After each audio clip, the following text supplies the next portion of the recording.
Breaking news on the MJ Morning Show. Oh, look at this. Michelle is back. Yeah, we're starting the show and your microphone's not even close to your face. I don't understand that. Why do you not have... It takes me a while to get back into the groove. Oh, yeah. Michelle's back in the groove.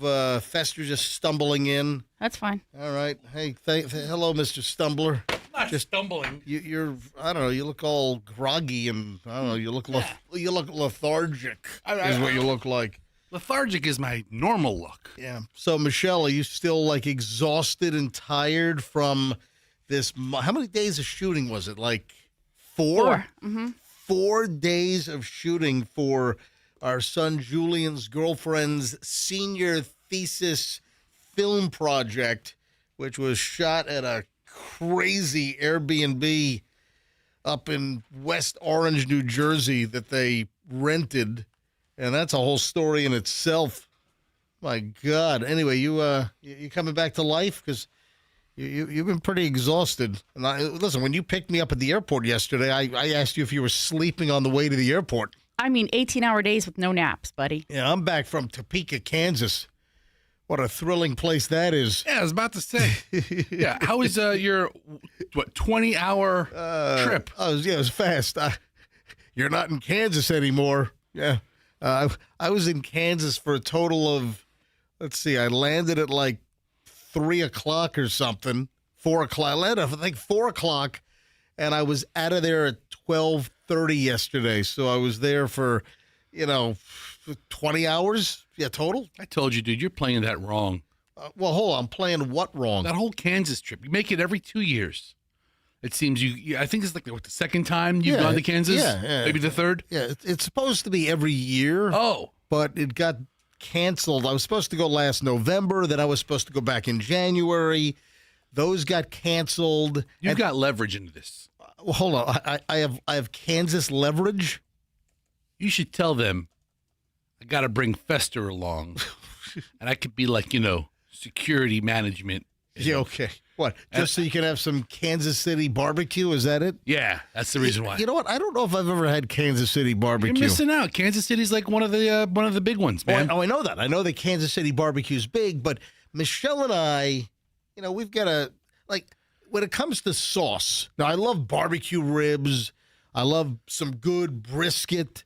But when it comes to pulled pork barbecue, Michelle and I are from southeastern Virginia, from Virginia Beach, and there's a certain Carolina influence, and it's the Eastern Carolina barbecue sauce that we like. We like the runny, vinegary based barbecue sauce, like the vinegar with the spices. It just gives you that bold tang, and that's the kind of sauce, right, Michelle? Yes. Vinegar. It's the vinegar and spice sauce. Brown sugar, a little bit of cinnamon, I think, and then a bunch of other spices. Bunch of other spices. Molasses sometimes, depends. Yeah. But it's not a thick sauce. No. It's not like it's not a viscous, thick sauce. No, we like the runny. It's got a tang, a good bite to it. Yeah. Instead of like a thick, viscous sauce, I guess. Yeah, but you're going viscous. It's the most time I've ever heard anybody use the word viscous in one 30-second I think clip. it's a viscous. It might be the first time I've ever heard him use the word viscous. ever. So listen. Well, I can also use a variation and call it barbecue sauce viscosity. Viscosity is used for oils. Yes, Oil, look at that fester. Look at that. So with viscosity and thermal breakdown, you won't experience it. In our oil, you won't have the viscosity. I didn't even have to hit the music. Yeah, man. Fester blew it out right away. Dude, we go to Kansas City. I'll take you for some Kansas City burnt ends. He cuts off the brisket. Yeah, that sounds good. Then that Kansas City style ribs. I literally had no time whatsoever. Yeah. I got back to the airport maybe 15 minutes before boarding. Yeah, and that's your fault, dude. That's where you need to flex your leverage a little bit and say, Flex my leverage. I need to have Fester flown up there with me. I need Fester to go up. He's my security and bodyguard. Don't put me in the seat next to him. Because I'm such a target in Topeka, Kansas, right? But then Fester would mysteriously break off and leave us at the Kansas City airport and then just go barbecue hopping in Kansas City. I'll bring you some. I'll take care of you. Like when it comes to sauce, I don't want mustard-based. Like, where's mustard-based barbecue sauce? South Carolina. Is it South Carolina? South Carolina. Yeah, I don't want mustard-based sauce. Well, that must be Western Carolina. Carolina Gold or South Carolina. I don't want that. I want the Carolina sauce that is the runny vinegar sauce that Michelle and I both like. And then ketchup-based sauces, right? Yeah. Yeah. I don't know. Tomatoes are based in a lot of sauces. Yeah, I got it. All right. Still, next year, take me. Have fun. Remind me, I got a couple of travel stories. I got 2 interesting travel stories. Spotted at the airport or spotted on the airplane. Yeah, I thought we were going to have a little bit of an incident on my flight back. That would have been from Atlanta back to Tampa. Yeah. Hey, bag cheater lady, are you listening? Yeah, I'm sure she woke up early to listen. Hey, bag cheater lady, we know what you did. We know what you did on the airplane, bag cheater lady. And I was a little surprised that the flight attendant didn't make a little bit bigger of a deal out of it. And it was clear. It was obvious. So we'll get into the bag cheater deal. Hey, Robert Davi's coming in about 8:30 this morning. Oh, that's great. Yeah, he's got a big role in the next season, the upcoming season of Tulsa King. So Robert Davi, he was one of the bad guys in the Goonies. He was a Bond villain in which can you look up? I always forget which Bond movie he was in. Can you look that up, Robert? He was he's got that face that you're like, oh man, I know that guy. And he's coming in. He moved from Hollywood to here. Yes, because he was sick of Hollywood. So he moved to the Tampa Bay area. He lives in Apollo Beach now. And, man, he's busy. He's flying all over the place. He just got back into town. He was shooting something else. He's doing TV. He's doing movies. So Robert died. He had the pickleball problem. Remember in his community, they were trying to build pickleball courts. And Awkwardly enough, that's how we met. we met via pickleball. Yes. Exactly. And now I got Robert Davi saying, hey, when are you and Michelle available to go out to dinner? Oh. Look at this, you know? License to Kill. Yeah, you know, I was just about to say License to Kill. Yeah, he was the Bond villain. Yes. In the James Bond movie License to Kill. All right, 6:10, just getting rolling. Oh, man, there's a crazy story. Do you know about this hottie that works for, like, the Department of Homeland Security? And she's been accused of being like a sugar baby, seeking out sugar daddies and milking them dry. And she's in, like, this top-level national security position. Have you heard this? I haven't heard any of Oh, it. dude, this just came out like in the last couple of days. This is crazy. All right, we'll get into that next. We are back live, folks. Just a one day of best of yesterday. Oh, also, while we were gone, the Nielsen radio ratings came out, and the MJ Morning Show, #1. Man, it was a good number. It was like a big number. We have a big margin between us and #2 in the market. Huh. Yeah. So March, MJ Morning Show, #1 in the Nielsen radio ratings, persons 25 to 54. That's the important money demo. So I thank all of our MJ Morning Show listeners for, again, making this show #1. So we were #1 in February, #1 in March. And, listen, we could be number, 32 in April, but we'll find out next month to see. But no, #1 again, MJ Morning Show. Thank you. Appreciate it. All right. Back in seconds. And you got to hear this crazy sugar baby, sugar daddy story. Minutes from now on the MJ Morning Show. Do not move, please. Overall, traffic looks pretty good.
Times. Oh, yeah. We need to ask this multiple times this morning about the mysterious flashing lights in the skies over Tampa Bay. So Fester got a text. We'll get into this in more detail. But in the eastern sky, hold on, this was east of, like, the stadium? Like, Okay, east so of Ray J? He was standing to the east of Raymond James Stadium, looking toward the west. Oh, looking toward the west. He was looking toward the west. What time was this last night? Do you have a time that the text came to you? Yeah. Yeah, Let's see. Fester gets a text from a listener. There was like this flashing light in the sky. So Fester, The first text came in at 8:40 p.m. all right, 8:40 p.m. Any idea what the white flashing light up in the clouds was?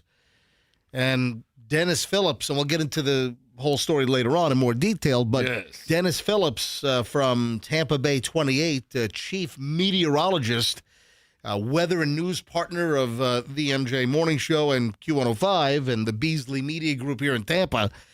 Dennis Phillips says, nope, not meteorological.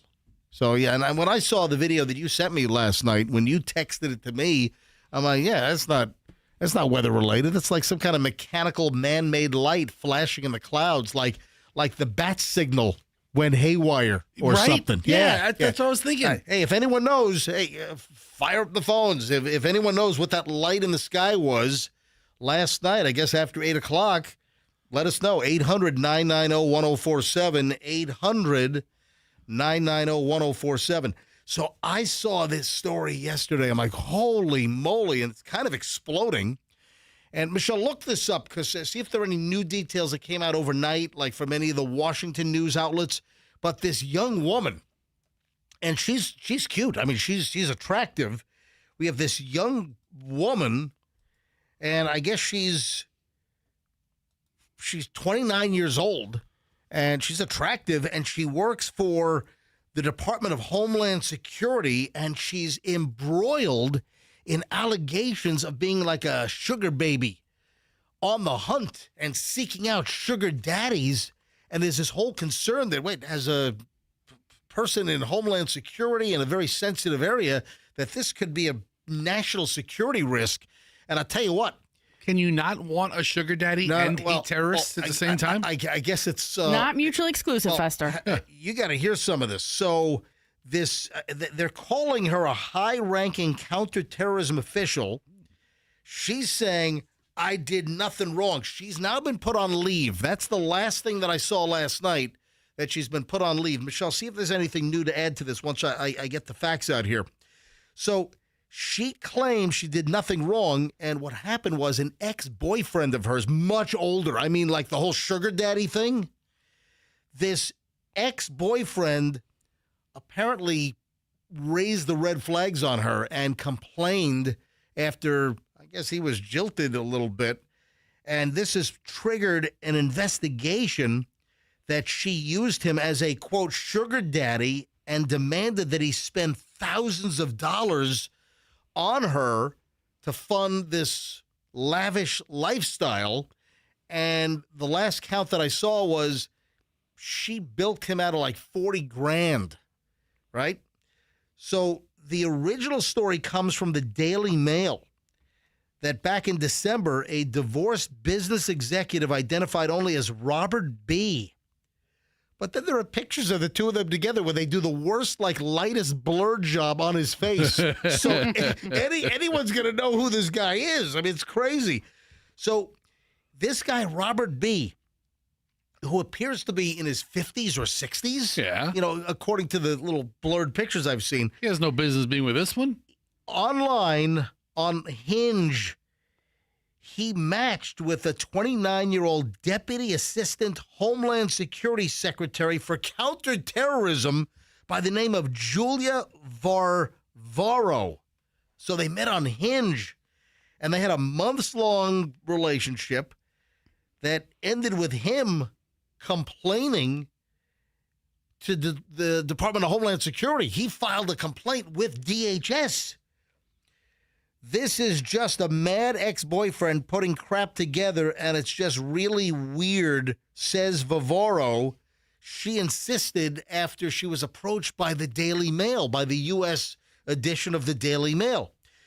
If we made a story about every failed short relationship in D.C., this town would implode. I thought it was a great relationship until we just didn't work out, and that was it. So she's from Long Island, and she's facing scrutiny from the department's Office of Inspector General over whether her online romance endeavors caused or posed any kind of national security risk. So this Robert B. guy is decades older. We don't have the exact age on him, but I would guess he would be mid to late 50s, maybe even early 60s. Until a second or third guy comes forward, I don't believe this at all. Well, here's the deal. He told the Daily Mail that he shelled out about $40,000 on her. They went on trips to Italy, San Diego, South Carolina, Aruba during a 3-month relationship. That's a lot of trips. Hold on. How do you do that? If you're like some type of an assistant secretary at Homeland Security, you're 29 years old. How the hell over 3 months are you able to go to Italy, San Diego, South Carolina, Aruba? In 3 months? I mean, what are you off every other week? a couple of them could have been long weekend trips to San Diego and the South Carolina trip. The Aruba trip, Aruba's kind of close, is it? No? I don't know. Where's Aruba? Is that by Venezuela? Yeah, Yeah. right at the top of the South America. You have Aruba, Bonaire. and Curacao. Okay, so those are the ABC islands, and they're like right, north of Venezuela. So that's seems like a little bit of a bigger trip. Italy has to be at least a week to 10 day to 2 week trip, right? Jeez. So Well, anyway, they hit it off quickly, man. he apparently claims that she was seeking financial help. At one point, Robert B. recalled that he introduced her to his daughter, who dismissed her as a Long Island gold digger. That's why I said earlier that she's from Long Island. So she was called a Long Island gold digger. Oh, great. The daughter, that's probably her and age. The daughter of the father, the guy that was apparently roped in, this Robert B. guy, the daughter said, "What are you doing, Dad?" So they went on a first date in an expensive place in D.C. What? The check was $1,400. They went to the Minetta Tavern, which Minetta Tavern is a very famous spot in the West Village on MacDougal in New York, and they're known for the Black Label Burger, which is like a $38 burger. It's actually a very good burger. Yeah. Minetta Tavern. For $38, So it better be. I guess they have a location in D.C. now, and they went out on a first date there. $1,400. What the hell? We have a couple of bottles of wine that are priced right. It jacks it up a little So bit. listen, Yeah. this is where it gets good. Everywhere we went, Robert B. said she'd order the most expensive things on the menu, like Wagyu premier cut of Japanese beef. Then they spent the MLK holiday weekend in Aruba. And I guess she would say things like, "Hey, I need a mood pick-me-up. Can we go shopping for souvenirs?" And she'd buy like thousands of dollars in purses and designer crap. Yeah. Oh, then said, "Hey, I need a souvenir from the trip." They went to a Cartier store, I guess, in Aruba. I mean, Buy me this. Wow. I guess on one of the trips she said, "This is nice, but the hotel's not the Ritz." So they ended up going to a better hotel for an additional $1,700 a night. My God. all right, who's this guy? We don't know. So he's not a government dude. Just some like Okay. 50s or early 60s dude named Robert B. So in February, they went to Italy and Switzerland, and apparently Robert B. had to shell out a whole bunch of money to buy her a new ski coat, ski gear, a $1,000 camera, a $3,500 Bottega Veneta handbag. $3,500 for that. That's a clutch. That's not even a big one. Oh yeah, they went on a side trip to Milan from their Italy ski digs. Dude, sounds like a My God. sounds like a lot of sour grapes. Anyway, after they returned to D.C. from the Italy-Switzerland trip, she pressured him to spend $2,000 to cover half her rent. Whatever. I don't believe anything this guy says. And what'd she do?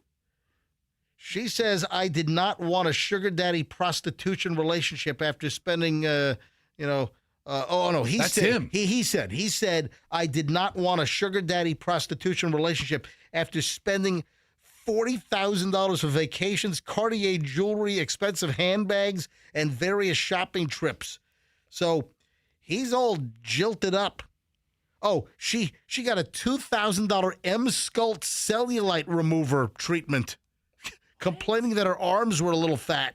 What? Oh, man. Oh, at one point she was asking for a credit card in her name so she could shop without his permission. All allegations that there's no proof of. This sounds like sour grapes. Wow. This sounds like some moderately well-to-do guy who meets his 29-year-old and All right, so here's the last thing. She also told me directly, this is Robert B. saying, that almost $50,000 worth of jewelry on her wrists and ears were all trophies from previous sugar daddies. Ooh. Oh, God. So we don't even know if they got it on, if they had relations, or, I mean, what a nutty story. But he complained to the Department of Homeland Security again, where she's a deputy assistant Homeland Security secretary at 29 years old, and now she's been put on leave while the investigation continues. yeah, investigate away. Yeah. She did nothing wrong. Man, that's some weird stuff right there. But is she a national security risk? That is the question. Traffic's on, and guess what? The morons in the news rolls next on the MJ Morning Show. Back in minutes. Don't move, folks. No incidents causing.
You've heard of these voyeurs, the hidden camera imbeciles, the sickos trying to capture stuff on video. Well, guess what? What? This happened at a TV station with an award-winning journalist who set up a camera to record people inside the TV station. Eyewitness urinals? Pretty much. Yeah. This is an Emmy award-winning videographer, a photojournalist, right? Hey, listen, I guess cameras are right up their alley, right? Right. Especially this guy. This is one of the, the news photographers at this TV station who actually has won an Emmy for their photojournalistic work as a TV news videographer, right? So, wow. Dude was arrested for secretly filming people getting undressed at a TV station in Oklahoma. Daryl Lee Vanastrand, 40 years old. Yeah, you ought to see this guy's mugshot. All right, I'm going to hold this up to MJTV. You ready? Yeah. Are you ready? Let's see it. Look at this. Oh, man. Michelle. Oh my That gosh. is a scary character. He looks pretty scary. Look, can you see this? You got it? Look at his mugshot. I'm holding it up to MJTV right now. Holy crap. I mean, this guy looks like he's like an insane, he looks like Charles Manson's brother or something. I mean, this guy would show up at I'm going to do him. I'm going to do the ready?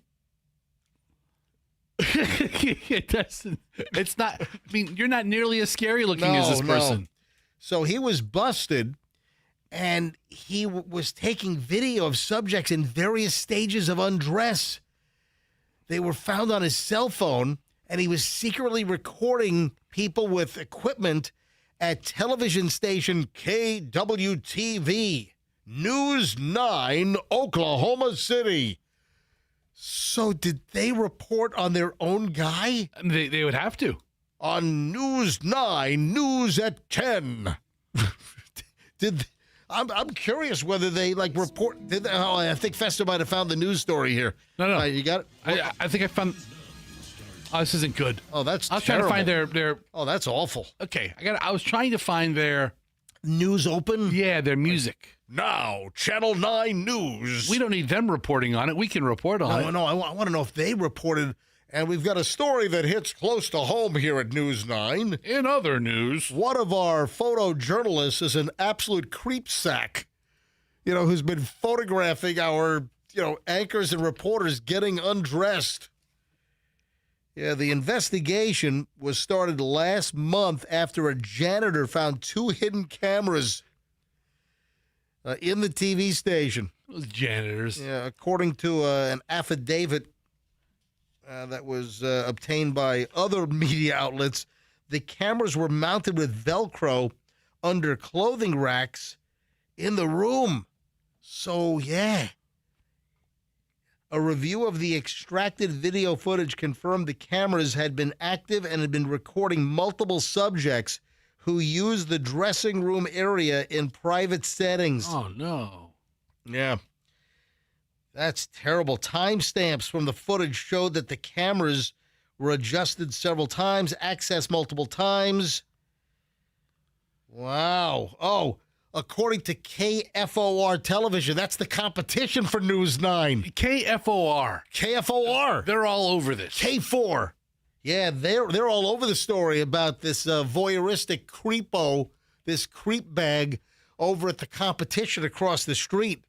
That'd be like Fox 13 reporting on some creepy photojournalist at Channel 8. Yeah. Yeah, that's what this is like.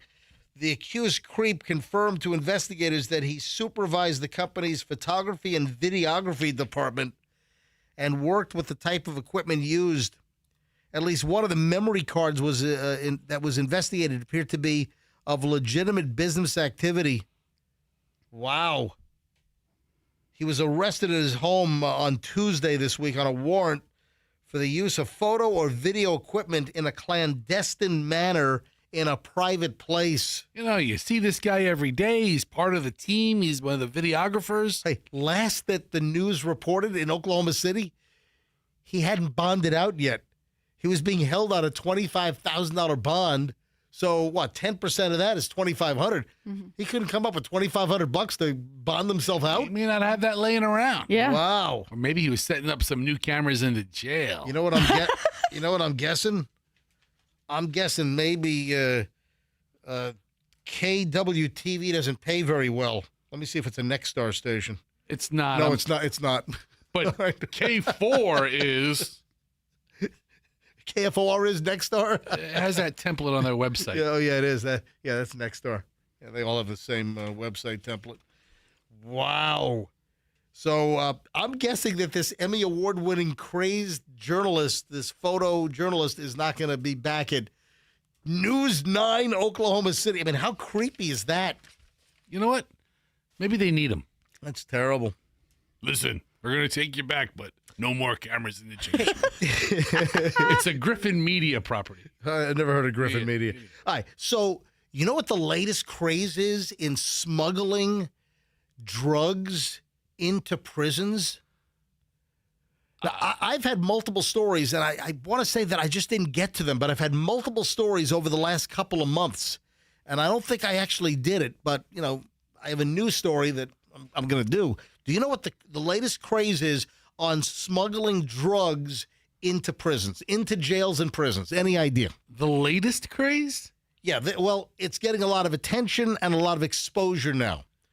No, it's not up the butt. Okay, I mean, that's the only way. No, I mean, it's not. you That's obvious. Of course, I wouldn't say that's the latest craze. How did you know that's what I was thinking just by looking at me? People have been butt smuggling drugs, you know.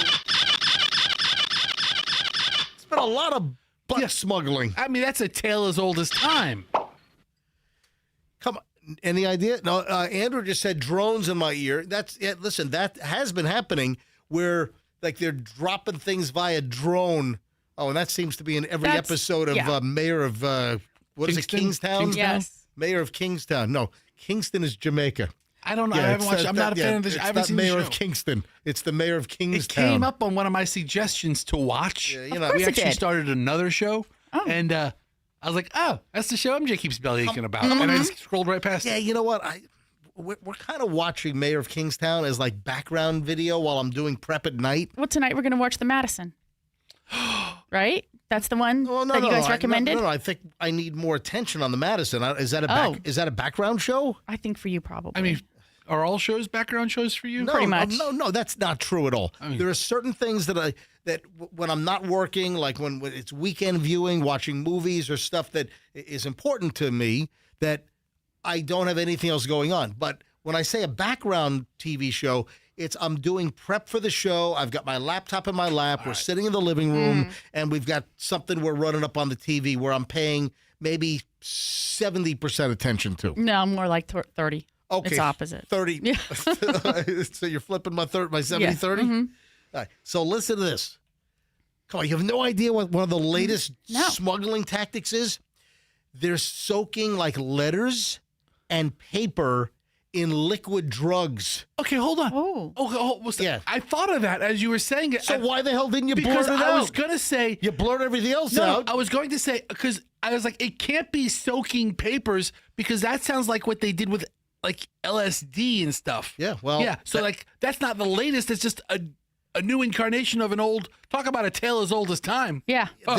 This is not new, but it's getting a lot of traction in the prisons these days. So here's a woman. I've seen multiple stories about this. And here's a woman in Texas, Wichita Falls. She's been sentenced to 6 years in prison. She pleaded guilty to mailing synthetic cannabinoids and other narcotics into facilities. And again, these are it's like magazines, newspapers. In this case, she was sending Bibles. She was sending holy Bibles soaked with drugs. So then they could extract the drugs from the dried pages. Yeah. The Bible. A lot of pages in that book. John 4:20. Get it? John 3:16, John 4:20. It took me a second. John 4:20. John 4:20. Just had 4:20. Yeah, according to the press release, Henna Havila Martinez admitted to concealing drugs in Bibles and other religious materials, magazines, newspapers, and legal mail before sending the packages to inmates in state custody. So she was busted, and she's going to do 6 years in prison. The question is somebody going to send her drug-soaked paperwork while she's in prison? Yeah, I'm telling you, the last couple of months, I've seen multiple stories in different parts of the country about papers, newspapers being just soaked in drugs for the inmates to then extract. How about that? How would they extract it? Do Yeah. they suck on it? Ew. Like Yeah, a Zen pack? Yeah, you chew on the paper. Exactly. Okay, I don't know. I'm asking. That's exactly How how would you do Fester it. know? He's not a drug user. Okay, the better question is, how does MJ know? Yeah. Yeah, he's like, oh, that's exactly what you do. You bowl it up and you put it out, you chew on it. How does he know? Because I read stuff. I do show prep, which, by the way, I got no show prep from you last night. Okay, that's completely true. I know it's true. Okay, yeah. Yeah. I'm acknowledging. Here, with your true statement. Okay, big deal. What are you gonna do? Am I on probation? Oh, yes, you are. Double secret double secret probation. All right, when we get back, it's the 7 o'clock hour. Hey, Andrew, did you get the violin audio? Holy crap. Oh, Michelle found this. The violin story is crazy. Oh, good thing Michelle sent your Oh, prep. man, $1 million blunder. Also, Michelle, I am not watching this tonight. There's something that's going to be on TV tonight. I am not watching this. It might have been cute during COVID, but I'm not watching this tonight. All right? All right. Festa, any idea what it is? Cute during COVID. Don't blurt it out. Just think about it. So when we get back, 7 o'clock hour begins with that crap and more here on the MJ Morning Show on Q105, 104.7 FM. Hey, if you're looking for a Toyota miracle, look no further than Miracle Toyota. I'm going to tell you right now, this is where you want to buy your Toyota. If you're in Polk County or any surrounding counties, if you're in Polk, you're in Lakeland, you're in Winter Haven, wherever you are. And, of course, they're in Haines City. So this is Miracle Toyota right on 27 in Haines City. Always an amazing selection, always a great deal. If you're looking for a Toyota car, truck, or SUV, do me a favor. Support a Toyota dealer that supports the MJ Morning Show. Great advertising partner. It's also part of the Murphy Auto Group. They also own Genesis of Tampa. So Miracle Toyota on 27. Oh, also, this is Community Appreciation Month. Whatever Toyota you buy during the month of April, they will make a donation to the charity of your choice in your name. Maybe your church, maybe your kid's Cub Scout troop. They'll make a donation. Charity of your choice. Miracle Toyota, that's where you want to buy your next Toyota on 27 in Haines City, and tell them that MJ sent you. Your move does not have to be an unmitigated disaster.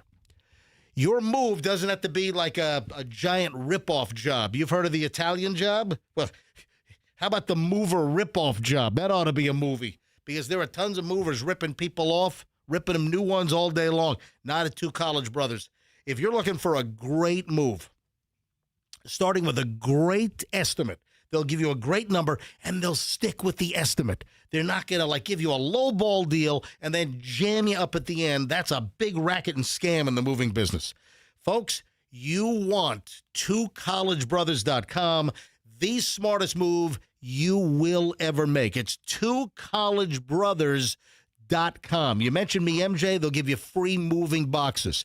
Professionals, highly background checked, highly trained. They wrap all furniture in those heavy, heavy moving blankets, so everything arrives in pristine fashion. It's twocollegebrothers.com. Remember, you got to have the brothers. twocollegebrothers.com, the smartest move you'll ever make. Traffic's on, 7 o'clock hour, MJ Morning Show next. In Pinellas, we have an accident on...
At the MJ Morning Show, MJ and Fester and Michelle.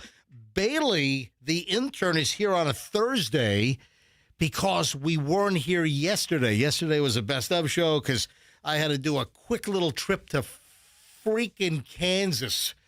I was in Topeka, Kansas yesterday for less than 24 hours. Just boom, boom, quick turnaround. Had to shoot a TV thing. I'll get into that later on. Had a nice time. Had a very quick whirlwinder.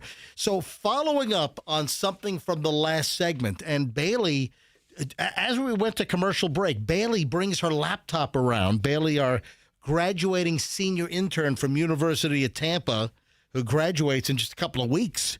What's your major again, Bailey? What is your... I'm a double major of design and advertisement. Oh, that's very nice. So we're very excited about your graduation, which we were not invited to. But Yeah, we weren't invited. I'm sure you only got limited tickets. All right, so here's the deal. In the Morons in the News just a moment ago, we had a story about a news photographer for a TV station in Oklahoma City. Morons in the News. And he's skilled at camera work. He hid cameras in a changing area at his own TV station, News 9. I mean, this creep really knows his lane. Oh, yeah. He So, knows what he can do well. So he was like taking video of people undressing, probably some of the reporters and anchors, and he voyeuristically hid cameras. And Bailey just comes to me at the beginning of the last commercial break. Hey, look at this story, and brought up a news story. Go ahead and tell exactly what you said to me. What did you say? My roommate did swim in high school, and her mom was in the waiting room or the locker room. Yep. And looked over and saw like a blinking light, and she was like, "Wait, that doesn't look." So this is a roommate of yours? Yes. This is a housemate at, Yes. at UT. Yeah, she's been my roommate since freshman year. And where's she from? Milwaukee, Wisconsin. Wait a second. Hold, ladies and gentlemen, this is breaking news. This is a UT student not from New York or New Jersey. This is Crazy. How did this happen? How is there a University of Tampa student not from Long Island or somewhere in New York or New Jersey? She's from Wisconsin? Yes. Holy crap. All right, keep going. So they found the hidden camera, and they obviously went to the police about it, and the police basically just said that the most that they could do is that charge them with nudity because technically it wasn't sexual. And so That they were sounds like some Milwaukee justice up there. Yeah. That sounds like some drunk Milwaukee justice. That's Milwaukee Brewing Company or Miller Brewing Company, Milwaukee, Wisconsin. Yeah. So there were hundreds, possibly even thousands of victims recorded on these cameras in the girls' locker room. So this was this at a school or was this at a private swim club or what? I think it was at a private swim club. Right. And so they went to the government and basically were like, They went to the police? the police, and then they went above the police. They went to the government. Yes. Did they go to the governor of Wisconsin? Yes. Okay. And they were like, there needs to be tighter rules on this because they shouldn't be just charged with just nudity. They're recording thousands of young girls underage. I mean, that is in a swim locker room, which means you get fully unchanged out of your bathing suit. That is as creepy and as sicko as you can imagine.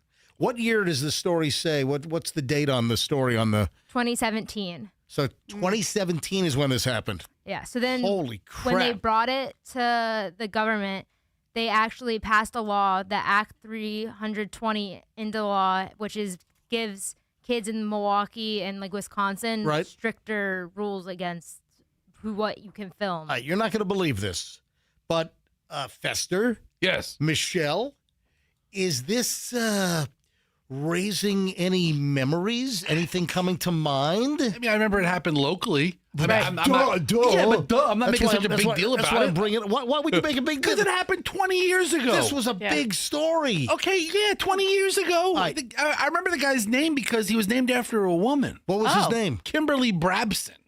Babson or I think it was Brabson? Hey, Michelle, look this up. I think it was like Kimberly I can't even do that. Brabson. Why does Brabson become Brabson? I can't roll my Brabson? It's just Brabson. Yeah, but I remember it had instead of Babson, there was an R in it. So here's the deal. For those that don't know this, 20 years ago. Michelle, look up the story. Yeah. It For happened. those that don't know, 20 years ago, back when George Bush was still president. This happened at Tampa Prep. So, Tampa Prep is right down the street from University of Tampa. So at Tampa Prep, Michelle, see if you can come up with the year. It's 2007, it looks like. Yeah. 2007? Yeah, 20 years.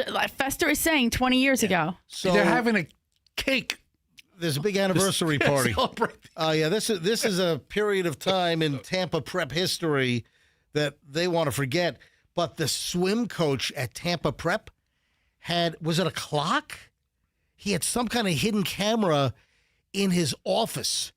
And I think his ruse was he would say to the girls on the Tampa Prep swim team, hey, I've got some new swimsuits that I want to try out. Can you try these on? Yeah, I'll just I'll close the office door, just try them on. He had a hidden camera in his office, and the girls on the swim team were trying on these supposed demo swimsuits.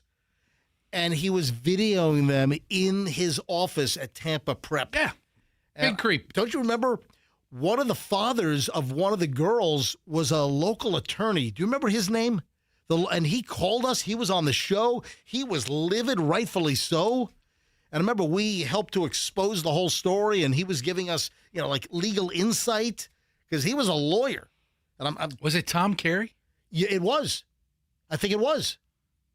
Yeah, I think Because it I was. think he had billboards. Remember, I believe he had billboards around town. I don't know if he's still practicing or if he's retired. Thomas Carey law firm. Yeah. I think that might have been him. Yeah. Yeah, Clearwater attorney. Yeah, I believe it was Tom Carey. Yeah.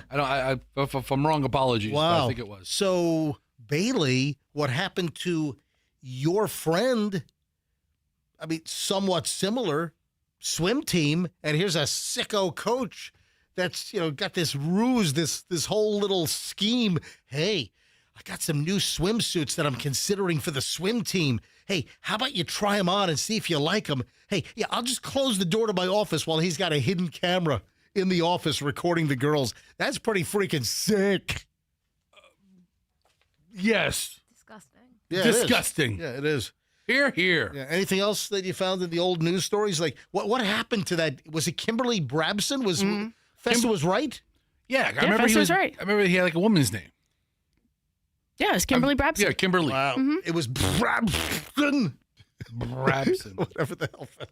All right, so what's on TV tonight that I just don't have any interest in watching? And Michelle, I hope you don't have any interest in watching. Any idea what I'm talking about? The one that there's a show that you said was good during COVID? Hang on, let me give you a hint. That is that's the audio hint. Any idea? So that is a hint. That little blurb of let me do it again. Might have to give you maybe a little long. Is that the football music? Is that the football music? Let's see. Oh, it is, Fester. It is the football music. Oh, I know what it is. Okay. Yeah, Michelle, I hope you don't plan to commandeer the TV set. I'll just go to another room. Do you want to watch this? I think I'd like to watch a little bit of it and see, how the teams are picking their If you're going to players. watch, Yeah, this is the night to watch. right. Why is it the night to watch? Because it's the first round of the draft. Yeah, Yeah. all right, so So that's it. all the big names will get picked tonight. Right. And then tomorrow night's like the second and third round. And I Okay. think Friday night might be the subsequent round. Oh, I wonder if there's anything. I don't even know who has it on TV. Is it like ESPN or something? I think they're all going to carry it. It's Oh, on yeah. that story. it's the- on ESPN, ESPN2, ESPN Deportes, Sí. ESPN3, ESPN4, ESPN5, ESPN 6, ESPN 7, ESPN 8, ESPN 9, ESPN 10, 11, 12, 13, 14, and 15. It's not on 16. So that's where it's going to be tonight. The NFL draft from Pittsburgh. Yeah, so the draft now travels. It does? Yeah. Remember, it used to be like the hotel ballroom in New York, where it always used to be held in New York. Or then, like last couple of years in New York, it was like in like Radio City. It was a big production. Now it goes like for the last maybe 10 years, it travels to different cities. Well, it's on ESPN, which is Disney owned, kind of ABC related. Yeah. So I guess there's no chance of a sad moment during the NFL draft where they'll play. This is the sad NFL on Fox Music. Yeah, first of all, that's on Fox. That's what I said. I said there's no chance of them running this. Fox Sports also is going to have the draft, and the NFL Network's going to have the draft. A lot of networks are going to air the draft. All right. And if somebody trips and breaks their ankle while they're walking up to shake the commissioner's hand, you know what? You ought to watch and have a Miller Genuine draft while watching. What do you think? I just leave the windows open and wear no pants. A little drafty in here. Yeah, this is the sad NFL music. This is on Fox. I hate this music. Yeah, so I know you do, Fester. I can tell. No, I hate when you play it. Oh, you hate when I play it? Yeah, it really, it's awful. Oh, you like it when there's an injury on the field on a Fox game and then they play that music to go to commercial? I think it's appropriate when there's an injury that they play it into commercial, but when you play it, it's like it brings the whole show down. Yeah, you only hear this version on Fox during the NFL season. Again, and we're playing it again. When there's an injury on the field and they have to go to commercial break, they always go to break with they don't play like upbeat or like some current hit or some. And neither do we on a radio station. We just play the mundane. This is the Fox NFL sad piano music. Yeah, Right, we get it. You've said that 24 times. I like the actual composition. Oh, speaking of music. Oh, anyway, so Michelle, I'm not watching the draft tonight. All right. We're going to play that at your funeral. You know what? You're going to be napping anyway, so. I don't want a funeral. Michelle, oh, you're getting a big one, buddy. Michelle, stop. What are my instructions? Before I get to the violin story. What are my instructions after my demise? Velvet lined coffin with gold inlay. I'd cut the crap. MC Hammer pull style on the top. Wrong. With MJMS. Michelle. A choir. Oh, yes. Oh, Fester, can we get one? Oh, happy day. Oh, happy day. Oh, happy day. And I'm like, that's so inappropriate. Michelle. Yeah, me too. I'd be like, that's very inappropriate. What are my explicit funeral instructions? Repeat now. Burn you. Burning Man style. I didn't say that. Something like that. That's real Joan of Arcish. I said cremation as cheaply as possible. Okay. I do not fall for the funeral business racket. Isn't your loved one worth more than this $6,500 casket? Let me show you this $12,000 model over here. Oh, your husband would really want this. No. I want to be cremated. And I don't. What else? What are my demands? This is a little morbid, isn't it? Yeah. I mean, I thought see, that goes along with the music. As Fester's saying, it brings you down. I thought the music was awful. Mm-hmm. And then there's this. I want you to play this. That's what I just said. I said we're going to play this. No, we're not. Because what are my other instructions, Michelle? Sprinkle you in the ocean. Before you sprinkle me. Burn you. After cremate MJ, take him down to Ben T. Davis Beach and just dump him. No, I want a better location. I want one of my favorite scuba diving destinations, like maybe off a Little Cayman.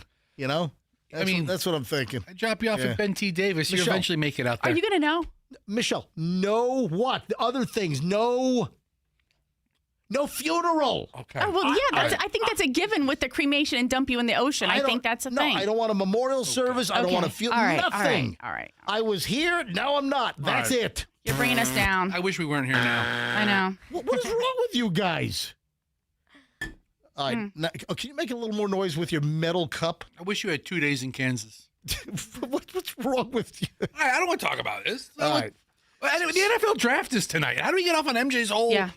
Oh, never play that Fox music again. Seriously. Because it's like sad funeral music. No, because it's just it doesn't. I don't think it matches the enthusiasm that we want to put out on our show. Mm-hmm. And you gotta. I don't want to say that word. You're really turned on by this music too. I like that. No, but you're extra turned on by this music. I like the NFL on Fox sad music piano. You got a real composition. You got a real for it. I like the composition. All right, Michelle, speaking of music, what did you think when you first saw the violin deal? Oh, my gosh. Yeah. Wow. I hope the violin is okay. Have you found a follow-up? Is the violin damaged? Is it busted? Oh, this is crazy. The conductor did this happen in Britain? Yeah, a British conductor was flailing his arms around conducting and knocked $1 million violin right out of the violinist's hands, and it hits the ground during a performance. First of all, why was the violinist so close to the freaking conductor? She was doing a special, segment. So she was standing up next to... it was her solo act. Right. Oh. Is there video of this? Mm-hmm. Oh, it's amazing. I love it. I love violin catastrophe videos. What was that, Andrew? Oh, the conductor is finished. Mm-hmm. But he's finished, all right. Here's the audio. Listen.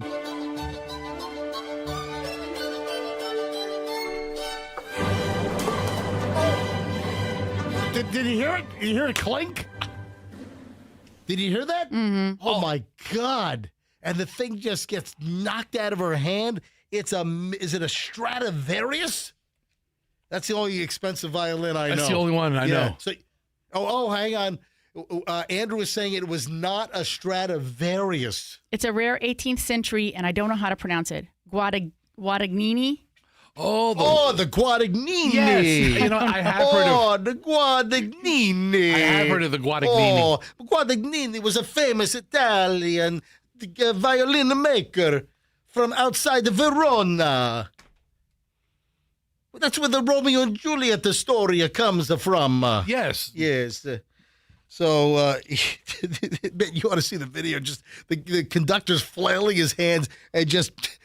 I mean, it's like something out of some comedy skit. That's hysterical. Was it busted into smithereens? She said it just had some minor damage to, I guess, like the Like a scuff? Something like that. But it played fine because then she picked it up, I think, and started playing again. Right. Was it out of tune? Did they have to retune it? Yeah. Man, I'm sorry, but it's kind of funny, but it's not. You know what I mean? It's so crazy that you just brought up a reference to Romeo and Juliet. Why is that? Because Michelle dropped some crazy knowledge on me during the last commercial break about what today is. Hold on, what is today? Is I know you hate these stupid little national days of stuff, but Michelle brought this up and kind of said it tongue in cheek, and I'm like, we're never going to talk about that. And then you bring up Romeo and Juliet. Really? Yes. Out of nowhere. All right, hang on a minute. Hold on. I said it for a specific reason. Hang on. Well, let's find out what it is when we get back, because we start an hour and 20 minutes of nonstop MJ. Oh, I got to talk about the bag cheat. I had two weird deals coming back from Kansas City yesterday. I was in Topeka. Flew in and out of the Kansas City International Airport, MCI, if you're into, city codes. Nobody's into city codes. All right. So two weird incidents on the flight from Kansas City to Atlanta, and then another weird incident on my flight from Atlanta back to Tampa, both on Delta last night. All right, hold on. I'll get into that. We got a lot of stuff because we have an hour and 20 minutes of nonstop MJ, which starts next. Ladies and gentlemen, here on the MJ Morning Show on Q105, 104.7 FM. It is this weekend. Folks, I'm going to tell you right now, it does not get any better than this. There is something extraordinary happening this weekend at IDC, International Diamond Center. It's this Friday. That's tomorrow. And Saturday and Sunday, 3 days only, a massive spring sale like you've never seen at IDC. This is the biggest in their history. You've been hearing about this. We're talking rings, earrings, bracelets, pendants, bands, incredible deals on all dazzling jewelry, gemstones, pearls, real diamonds, lab-grown diamonds. They even have a giant trunk sale with their top designers. Thousands of engagement ring mountings on sale. Savings up to 30%, the biggest sale ever. All shapes, all sizes of diamonds, special financing. Get 36 months, same as cash financing. It doesn't get any bigger than this. It is this weekend.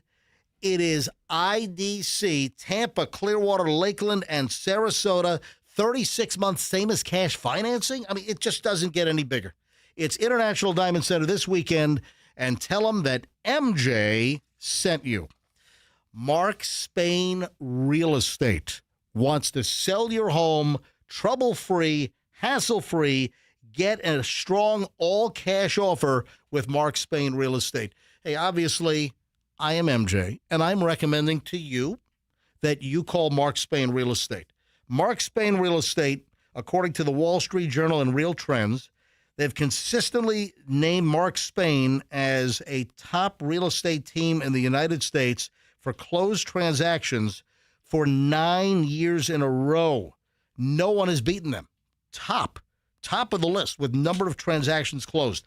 Mark Spain Real Estate is an organization that's going to get you a strong all-cash offer on your house. They'll do it quickly. People love them, like BR, initials. Mark Spain Real Estate performed a miracle for me. I was very pessimistic after another real estate agent failed to sell my home over a 6-month period. Mark Spain Real Estate had an offer within a few days. When it comes time to sell your home, folks, Mark Spain. Go to markspain.com to get a guaranteed offer on your home. That's markspain.com.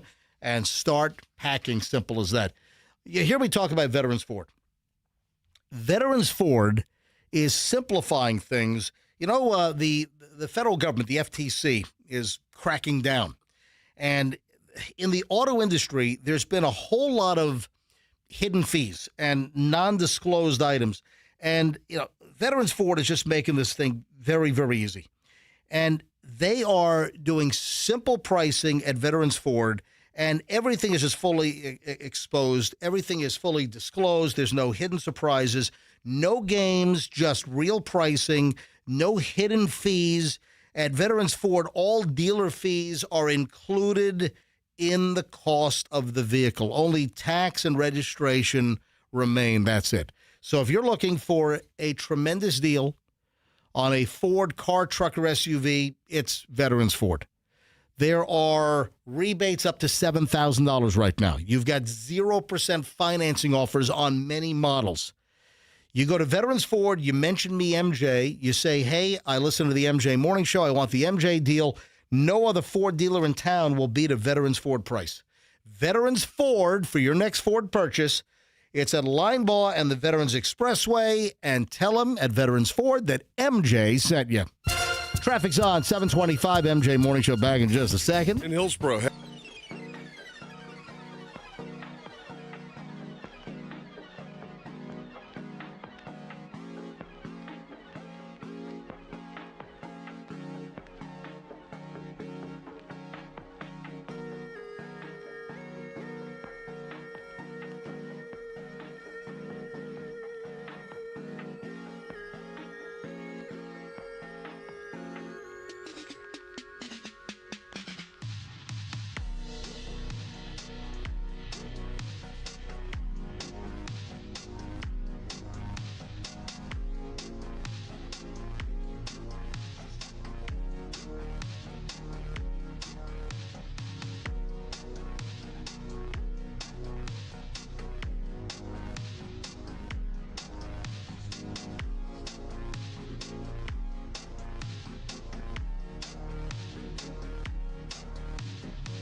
loves this rejoiner. This is Fester's favorite. Yeah, it's amongst my favorite. Yeah, look at this.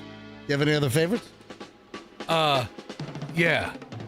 Da-na-na-na-na-na-na-na-na-na. What's that? You know what? The gun? Peter Gunn. Peter Gunn? Yeah, Peter That Gunn. confuses me because that used to be your end of It show. used to be the end of the show. I always So like whenever that you one. play that, I'm like, are we done?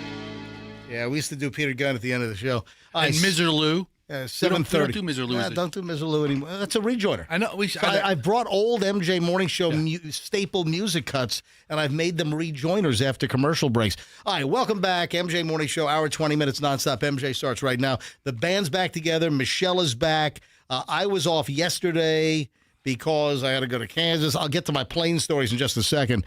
So we're all here live. This is Thursday. Thank you for listening to the best of yesterday. Also, thank you for making the MJ Morning Show again #1 in Tampa Bay morning radio in the latest Nielsen ratings. The MJ Morning Show #1 for the month of March. We were also #1 for the month of February. We just missed #1 back in January because of that jacked up artificial, Christmas music. Ratings that some of the stations get.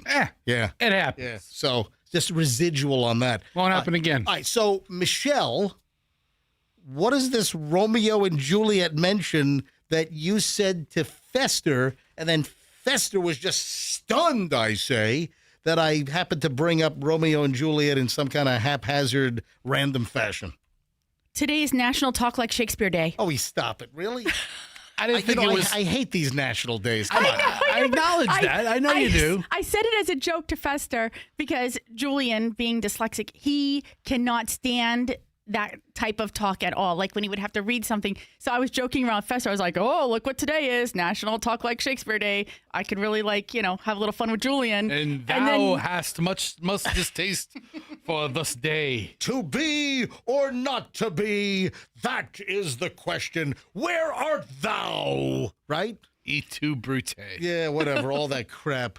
And then you brought up Romeo and Juliet. It was like so I was like, hey, talk like Shakespeare Day. right. Talk like Shakespeare Day. I was like, crying hark. out loud. All right. Hark? Hark. MJ mentioned talk. I don't know if Shakespeare ever said hark. Did he say hark? That's like hark. That's the hark- angels. That's a Christmas song. That's Hark the Herald Angel. Hark the herald angels sing.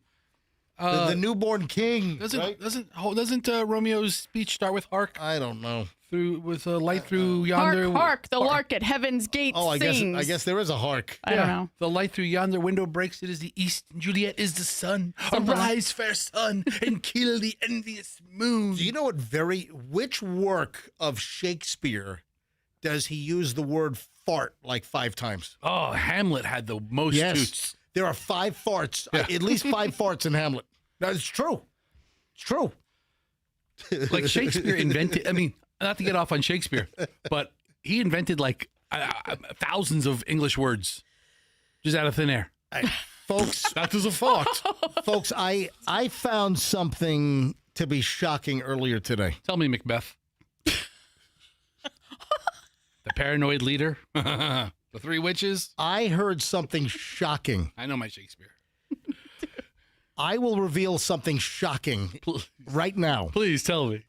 We were talking about BTS, the Korean boy band.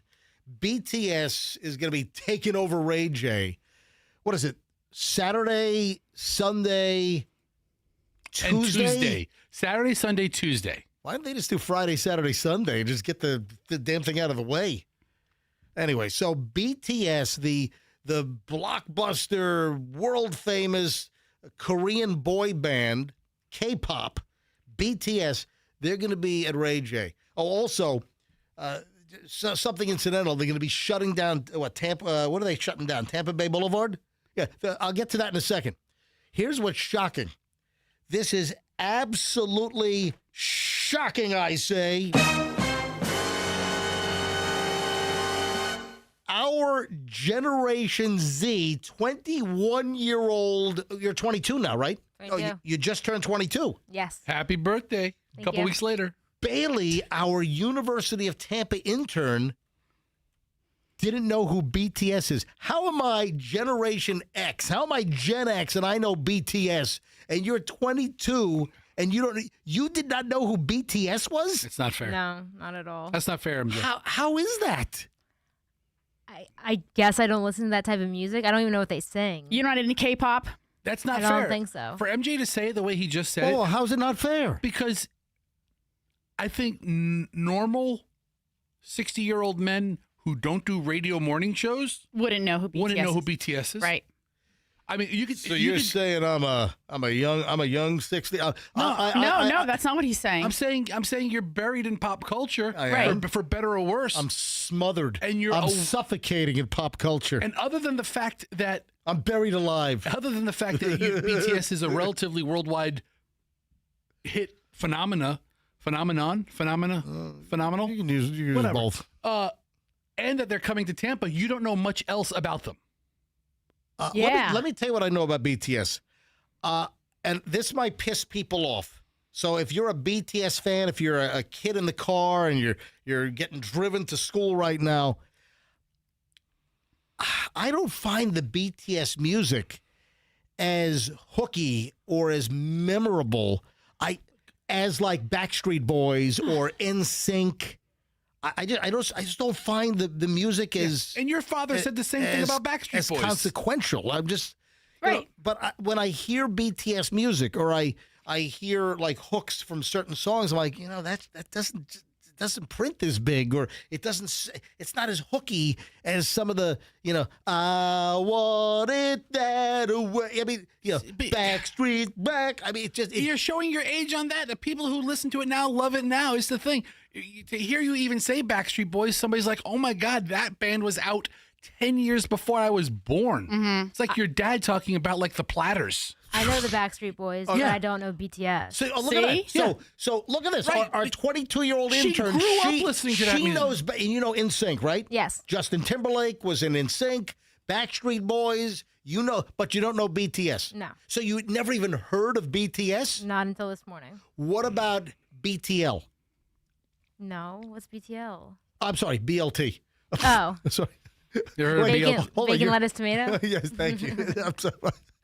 BLT. BLTE is a baconless tomato with an egg, Oh, and a BLTA is ass. Listen, No, it's avocado. I hope I didn't piss any kids off by saying I just don't find, the BTS You didn't piss anybody off. memorable. You validated them. Whatever. The old man on the radio doesn't like this. So did they go on hiatus? Didn't some of the kids have to do like mandatory military service in South Korea? Michelle? I believe so. Hold on. What is in your headphones? Oh, I was listening to one of the BTS songs. Take the freaking take the ear pod. I wanted to see. Michelle had an ear pod in Yeah. her ear. Uh-huh. Underneath her regular headphones. What is wrong with you? I can listen to 2 and 3 Stop things it. at the same time. I could not name a BTS song. Right. Swim. And you're not supposed to. You're not the guy. Anyway. You can do two things. One, and maybe we can do this tomorrow. Talk to insane BTS fans who are looking super crazy, who are making plans who are going to be at the concerts weekend. You know what? Why do it tomorrow? Why not do it right now? Because you can also talk to people who have never heard of them. Let's do it right now. Are you a kid in the car? Are you going, or if you're an adult, are you an adult BTS fan? Are you a human with a phone? Or are you a kid in the car? 800-990-1047. 800-990-1047. Are you a rabid BTS fan? Are you going to one of the concerts on Saturday, Sunday, or next Tuesday nights? Are you going to go to they're doing like pre-sales. They're closing down. Let me give you the deets on this. But call up if you're a BTS fan. I would like to hear from adult BTS fans. At what age does like BT fandom end? Like 25, 30? But they've been a big act for A while. 15 years, I feel like. All right, let's go. Fire up the phones. I'd love to hear from huge BTS fans right now. 800-990-1047. You're going to call me Unk? You're going to call me? I'm not Boomer. I'm Gen X. Yeah, I mean, All right? if the cardigan fits, Unk. Whatever. So they're going to shut down, I guess this was yesterday. They shut down Tampa Bay Boulevard. Yes. So starting yesterday, they're setting up the merch tent. There's already a line. Hold on. The merch tent is so freaking big, they got to shut down Tampa Bay Boulevard in front of the stadium? There's already a line. Well, right People now? are already in line Hold on, to buy them. Yes. There's a lo- there's People a- are already in line. Yes. Right, there's a line right now. Yes. I feel like the same thing happened when Taylor Swift did her concert. Did There they was like set- a merch pre-sale. There was they- a merch pre-sale, did but they- I don't know that they shut the road down. I don't know if they shut down Tampa Bay Boulevard for Taylor Swift. They might have learned a good lesson with Taylor, and there's like, hey, this is the way to do it. Because they shut that boulevard down during the games. How Oh, big do they? is the Yeah. listen? How big is the freaking merch tent? What is it? The size of like the Walmart at 275 in Dale Mabry? These guys are ready. So they shut it down yesterday. They set up the tent yesterday, and then starting today, and you're saying they're already in line right now Yes. off of Dale Mabry at Tampa Bay Boulevard, right in front of the South Gates. That is what I'm telling you. Are you kidding? Really? Yes. How many are in line right now? Do you know? I don't know. I just got it on good authority that there is already a line Oh my! Right waiting now. to buy their merchandise at Ray J. All right, let me go to phones. Let me grab Kay in St. Pete. Hi, Kay. You're on the MJ Morning Show. Welcome. Hi, good morning. Kay, are you a BTS fan? I am a BTS fan, and MJ, I am 55 years old, and they're great. I don't know how, well, I kind of know how you don't know their music. It's because you're on Q105 instead of the more modern station. But I'm a little disappointed you didn't hit us with some samples this morning. No, I have. Listen, I've heard some of their hit songs. What I had said regarding BTS is I just don't find the music very memorable, and I found like NSYNC and Backstreet Boys to have more hooky, catchy songs. Oh, you need to get into some Dynamite. Dynamite BTS is their biggest song. It's very hooky and catchy. I love Kay, are you going to the show? No, I don't think so. Well, My- then you can't be that much go- of a BTS fan then. Well, I used to go a lot when my son was younger, and we went to a lot of concerts. We actually just went to see Lady Gaga in Miami, but now he's grown and he doesn't even live in the area anymore. So I kind of lost my concert partner. Kay, I'm sorry to disappoint you on this Thursday morning. I'm sorry. That's all good. I'm sorry I Have a let good you day. down. Sorry. All right, let me grab Quadria. Is that right? Am I saying that right? Quadria from Quadira. Quadira in Riverview. Hi, Quadira. Hi, Are I'm you? Corjay. I'm her daughter. I'm sorry. Go ahead. I'm Corjay. I'm her daughter. This is You're the daughter. You're the daughter. Okay. What was your name? So what is your name? Corjay. What is it? Corjay. Corjay? Corjay, are you a fan of BTS? Yes, I have merch and everything. All right, how old are you, Corjay? You can How old? 14.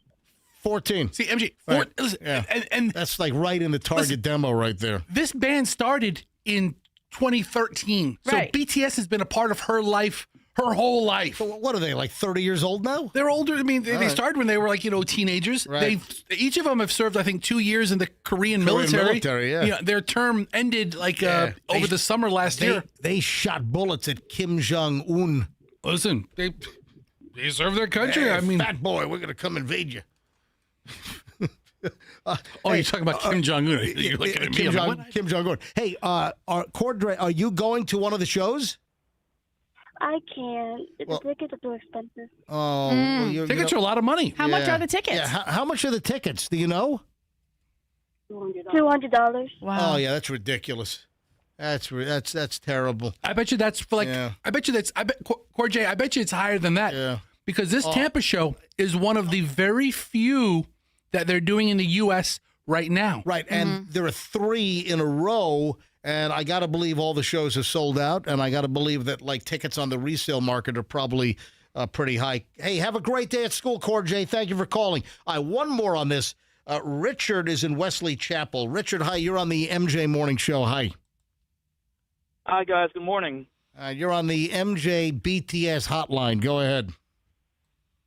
So I have a little story. So during the pandemic and lockdown 2020, knew nothing about BTS at all whatsoever. My mother, who is 67, got into BTS randomly. And I'm like, what is this? So she was telling me all about, it's a very famous K-pop group in South Korea and everything. She got into it. Recently, me and my wife, we had a COVID baby, and for some reason, my daughter, she was so into it as well. So both my mother, 67, into BTS, and now my newborn daughter, who's now, 5 years old, now is into all K-pop and everything, so craziness. But my mother, she knew about it from her friend who travels all over the world and everything.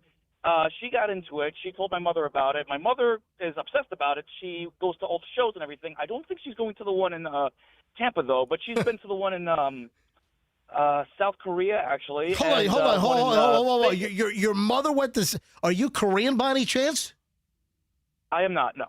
So your mother went to South Korea to see a BTS K-pop show? Well, her friend took her, so, yeah. Oh. But listen to this. They have last weekend they were in Tokyo. They had two shows in Tokyo. Weekend before that they were in Goyang. Yeah. All right. That's South Korea? Okay, so they were in South Korea. I believe. Then they were in Tokyo, which is in Japan. Yep. Listen, okay, I'm not talking to you. I'm talking to the people. Okay. Talking to the people. Oh yeah, because a lot of our listeners don't know that Tokyo is Japan. Yeah. Yeah, they think it's Russia. Maybe the younger generation doesn't know. Yeah, I'm talking to the people. All right. Tampa shows, 3 Tampa shows, 25, 26, and 28.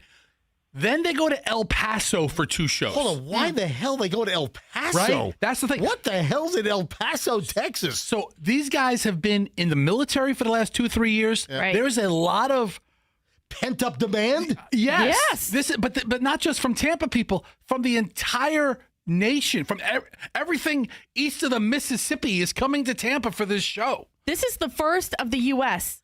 So we're the states. first stop. Tampa's Yes. the first stop for Yes. the U.S. Yeah, look, I mean- so you got maniacs coming from all over the country to All this over show. really all He over just the said world. that. Yeah. I mean, if you're Yeah. a European fan all right. and you want to see them now, you're flying in. You're European? Yeah, listen, And K-poop. that's an awful joke. Yeah. That's terrible. That's terrible. That's really low brow. I'm sorry. You're about to people are going to hate you. Keep that up. Shut up. Go ahead.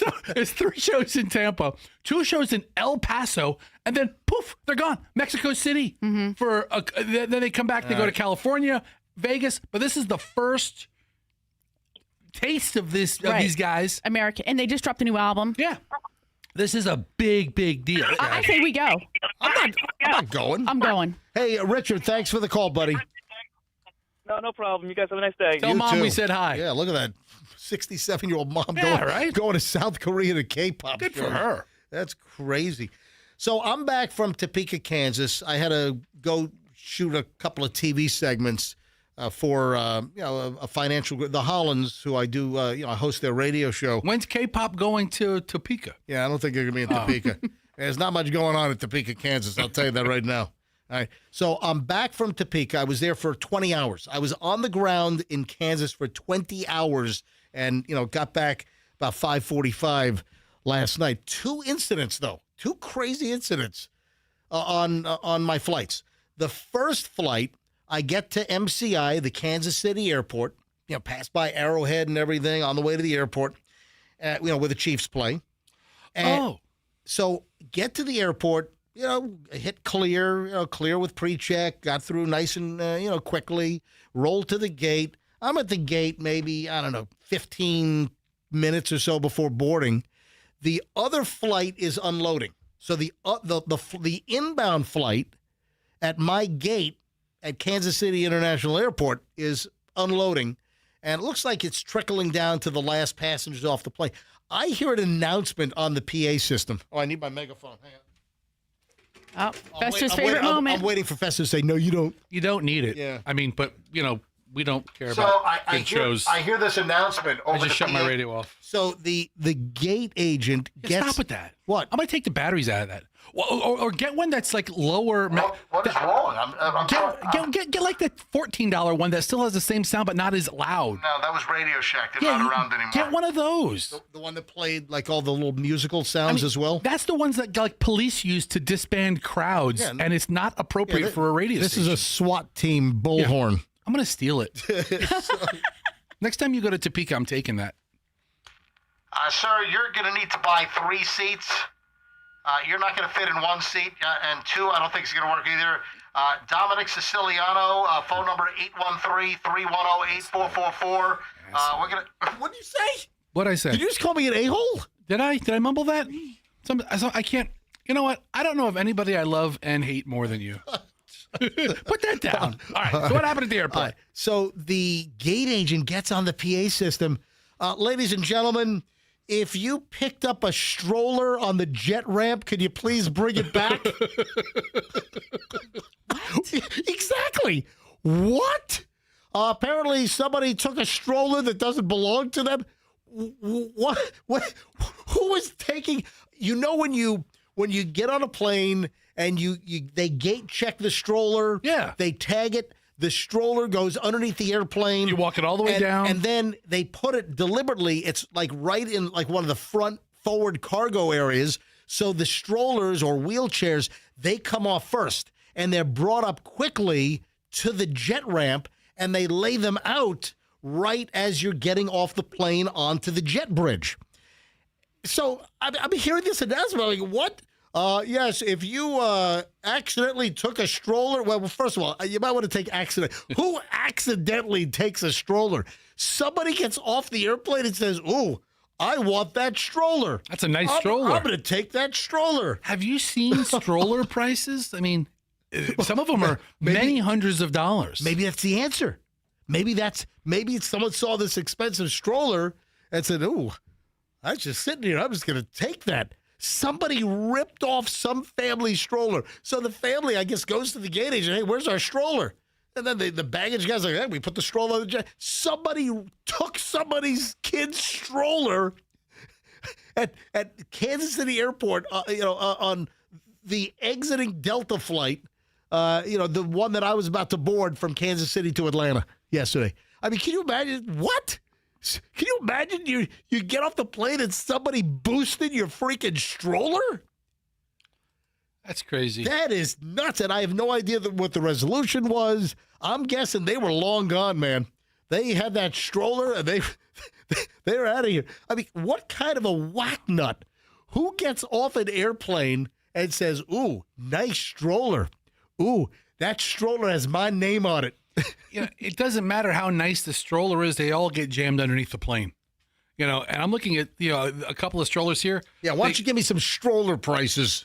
This brand starts at $600. What brand is this? This is Orbit Baby. Orbit Baby. I don't think that was around when we had Chloe and Julian. The deal with that is it sits in the stroller position on like the car seat attachment, right? And it can maneuver around. So you can spin the kid. It orbits. Yeah, is that it? But like the stroller orbits like a planet around the sun? I mean, here's some that are $1,200. What? $1,100. $2,000? $2,000. Oh my God! The Orbit Baby G5 Stroll Lounge and Ride Travel System is $2,050, and that's on sale. That's it. That's with the coupon code. Oh my God! $1,700 at $950. There's a really janky one for. Well, it's just an accessory for $300. But you know what the promo code is? What? Baby Jack, because we're jacking you on the prices here. But I just typed in expensive stroller and that popped up. How can a stroller be $2,100? Well, there are also bougie ones. Like here's a Gucci stroller for $7,000. Give me a break. What? A $7,700 Gucci stroller? Yeah, that's awesome. That is ridiculous. I'm sorry. Dior? Christian Dior baby bassinet stroller. Also $7,700. Insane. Oh, that's idiotic. But imagine if you're walking out and there's a Gucci stroller right there. Gucci stroller. I'm taking my chances. You know what? If I see a Gucci stroller, listen, Michelle, what have I said about Gucci bags? When I see Gucci bags coming off of the luggage belt at baggage claim, and we very, very rarely check. We almost never check luggage. We're famous for 2-week vacations overseas where all we have each is a roller bag and a backpack. Yes, that's what you're famous for. But hang on a minute. Mm-hmm. There are lots of airports where we walk through baggage claim to get the hell out of there. Right. And you see like this expensive like Gucci or Louis Vuitton luggage. That's the one you really see. What kind of a moron are you that you're going to buy an expensive leather Louis Vuitton piece of luggage that you're going to check and the airline is going to shred and destroy? I mean, you got to be a total, an imbecile to do that. I'm sorry. I'm sorry if I'm offending anybody that has Louis Vuitton luggage. Now, if you've got a Louis Vuitton bag that you carry on the plane and put in the overhead, that's fine. But checking expensive luggage like that, you got to be out of your freaking mind. All that expensive luggage, the Fendi, the Louis, the Gucci, the Prada, right? I just go back to the old Craze song. If you don't know it, look it up tonight. Craze. You don't know her? She had one hit. What was that? It was like, Fendi, Louis, Gucci, Gucci, Prada. Basic bitches wear that ish, so I don't even bother.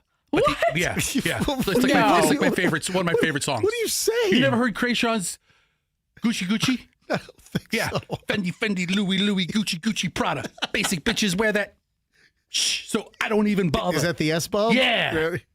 You can say schnit. Just substitute schnit. Go ahead. Basic bitches wear that shit, so I don't even bother. No, you don't. You can say schnit. I did. Do You the, did. whole, do the whole thing again. So, okay, No, first do of all, the Gucci, Louis. when Krayshawn gets like Is Hermes, 10,000 new YouTube views today, Krayshawn, think of your boy. Yes. Fendi, Louis, Gucci, Prada. Basic bitches wear that shit, so I don't even bother. Never heard that. We never heard Free of that. V nasty, I be where the cash be. What? Yeah. Fester, you're so good at this. Yeah, oh, Krayshawn, that's such a good song. You want me to drop a beat for you? Yes, she even mentions Arby's in it. No. Yeah.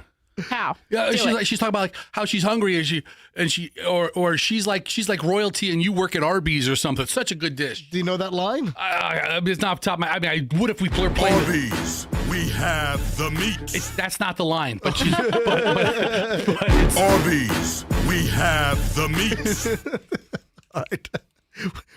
That sounds like a fun song. you got to look up Krayshawn. I think the song's maybe 15 years old. I mean, I don't know what the poor girl's doing now, but she had one hit. She's working at Arby's. She might be. That's where she's working might be. now. All right, I got to move on to the second story. I'm a fan. So the strollers ripped off. Next story. That was on the Kansas City to Atlanta flight. Then my Delta flight from Atlanta to Tampa. I'm on the pencil, man. I'm flying the pencil. I like the pencil. And you know what? The clock is ticking on the pencil. How many more flights on the pencil do you have? I don't know how many. Do you know what the pencil is? The big yellow plane? No. Spirit? No, Oh, I'm on Delta. Oh, I no. don't know. The pencil is the nickname for the Boeing 757 because it's long, narrow airplane. Oh. Long and the 757 pilot's favorite plane. It's a race car in the sky, and the 757s are they're going to be gone over the next couple of years. They're going to be phased out because they're all aging. I thought you were talking about Spirit, the yellow one. It looks like a pencil. No. Like a Ticonderoga, like a number 2. Yeah, that's exactly right. Yeah, we'll get into Spirit later on because they're looking for a government bailout. Especially when you said, I don't know how much time is left. So I'm on Delta, and I had Comfort Plus. I luckily, I buy the cheap seat, and with my credit card, I instantly get an upgrade on Delta to Comfort Plus. So I always pick, if I'm on the pencil, I always like 19F, which is, there's no seat in front of 19F. So I love it. I love 19F. So it's 19 Foxtrot. So, and it's right at the door. So it's right on across from the door where you get on the airplane. And because they don't board you on the 75s typically at the very front, it's like a little bit further down behind first class or business class. So lady gets on the airplane. This is in Atlanta coming to Tampa. And she's got a gigantic backpack. And the backpack has a luggage tag on it. It has the checked bag tag. Any idea what her little racket was? Does she say there's medical equipment in it or something? No. Come on. That's what I use. Michelle, what do you think she was trying to pull off? I have no idea. Her bag was clearly gate checked. And so they make the announcement. I thought you meant like checked from the downstairs. No. Okay, yeah. So they check it. So, They make the announcement. Right. There's no more room. All bags now have to be checked. Right. Exactly. We're out of space. And you just get on. They had already made the announcement, hey, if you'd like to volunteer your bag right now, there's no charge to gate check the bag. So we're going to run out of space. Then they make the announcement, we're out of space. Okay. So all bags now have to be gate checked. So her bag Yeah. was a gate check bag. Whoa. I've done that. And she's supposed to drop it and leave it right on the jetway, and then they put it under the plane. Then it shows up at baggage claim on the other end here in Tampa. Are you mad at this lady? I've done that. Hang on. So it's checked, and then she gets on the airplane. Yeah. Oh. And then the flight attendant, because, they're greeting you at the door, the flight attendant said, ma'am, is that a gate check bag that you can't bring it on the airplane? She's like, nope, no, it's not. Meanwhile, I'm looking at the bag, and it says TPA DL 1425. It's like it's the flight we're on. What are you, the plane police? No, Yeah. I'm just watching it. I didn't say anything. No, but you made it's happening right in front of me. you made detailed mental notes. I looked at the bag tag on her bag. So what? I'm just saying. So then there's a little to do. No, ma'am, you got to check that bag. And she's like, no, this is not a check bag. It's from a previous flight, but it's got our flight number on the freaking bag. What if she would have said my lithium battery's in this bag? Well, you got to take it out, and they tell you that if you have a lithium battery or anything that can't be checked, you got to bring it out of the bag. However, the point is the flight attendant let the person go ultimately. Yeah. And I could see clearly that it was supposed to be gate checked. Here's the problem. It could have held up the flight because in some case, it did not in this case, but she was a bag cheat. She was a bag sneak. Good for her. She was a gate check bag sneaker. Oh my God. Listen, I'm telling the story. I'm telling Fester. you, I've No, done but this before. You're telling the story with this disdain toward this Right. person. Yeah, okay. So a lady smuggled the bag on a plane. Listen, I'm good on her. You know what her mistake was? She didn't rip that tag off when she got down to the like I did. Yeah, you got to rip the tag off. it off. You got to rip it off because sometimes you'll see them on the floor in the jetway, Right. and those are people that drop the damn tag. Yeah. yeah. Won't see So- me making that mistake. So you just put it in your pocket. Yeah. But here's the deal. This is why I'm bringing this up. This could have delayed our flight. Okay. Because the baggage check, everything is scanned these days. I mean, everything, you get a notification on your app that your bag has been checked. It's on the plane.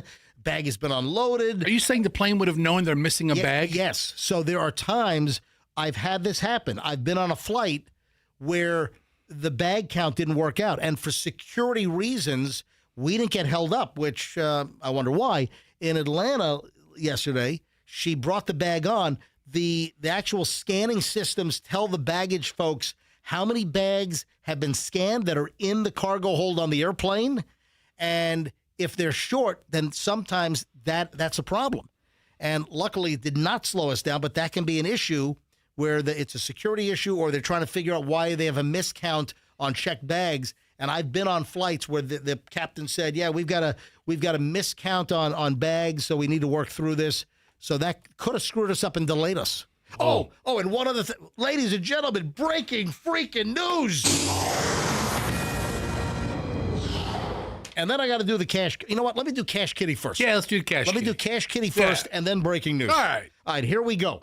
The Cash Kitty, and it's 8:02. You have till 8:15. You got plenty of time. The Cash Kitty word right now is trial. That's TRIAL, as in the Julio Folio trial has just begun in Tampa. Oh, man, what if that was the one I was called for jury duty? Yeah, Julio Folio. I would love to be on that jury. So this hour's word is trial, TRIAL. Text the word trial right now to 45911. Do it before 8:15 for a shot at $1,000 in cash. Or you can enter it on the Q105 app or at myq105.com. What are you laughing at? Different things hit different listeners funny. Yes. And What, your little rap thing there? Your little... well, my Krayshawn rap thing, which, like I said, if you don't know who Krayshawn is, look her up. Yeah. And earlier when you said, well, we're famous for just going with a carry-on luggage, and I said, yeah, that's what you're famous for. Couple people chuckled. So anyway, that's it. Just laughing at myself. All right, so get that trial word to 45. Trial. Trial to 45911 right now. All right, the breaking news. And it's kind of interesting because Michelle, she said, oh, hey, I was going to ask you about that. So we're texting back and forth, and I said, hey, here's my flight number. Michelle picked me up at the airport yesterday. This is what's breaking. This was the flight with the little bag sneaker.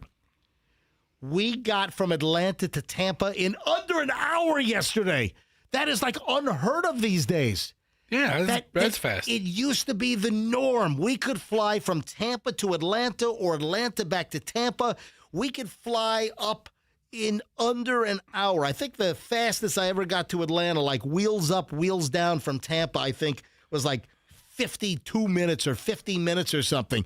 That used to be the norm. Now it's like an hour and a half flight. Now it's like, an hour and 15 minutes, hour and 20 minutes. Yeah. And Michelle, what did you say to me? You texted me. Right, because I remember when we first moved here, we used to be like, 1 hour to Atlanta, and then we can, or less. Right. It was an hour or less, always like clockwork to Atlanta. You'd round it to Atlanta's an hour flight. It's an hour flight. You just round it, right. Boom. And then we would be able to, hop on to go anywhere else. And all of a sudden, it's like an hour 20, an hour 30. Yeah. And now I'm like, why is it taking so much longer? Yeah. And yesterday when you said, hey, I'm going to be there within the hour, I was like, no way. And Michelle said, hey, that doesn't happen anymore. Yeah.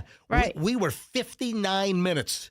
59 minutes flight time from Atlanta back to Tampa. And, maybe Atlanta to Tampa sometimes can be faster, but it's out of control these days where I don't know whether it's Jacksonville Center's issue or just the amount of air traffic, but it's very rare when it used to be the norm. You know what happened? What at? Your pilot had your pilot. Trey Con. What's the name of Krayshawn. Krayshawn. Oh, Trey Con is air traffic control at the airport. That's Trey Con. Of course, you confuse those two. What happened was that your pilot had the runs. Oh. I gotta go. Yeah. He gets up in the air. He's like, this is your pilot speaking. We're going to make this as fast as possible. We're a Mach 1. That gets there in no time flat. Hey, speaking of concerts at the stadium. Yes. I don't know if this is the case, but here, I don't know if this is the case locally. You got to look this up. I saw a story that Post Malone with Jelly Roll, that they're having a tough time selling tickets because they're doing these big football stadium tours.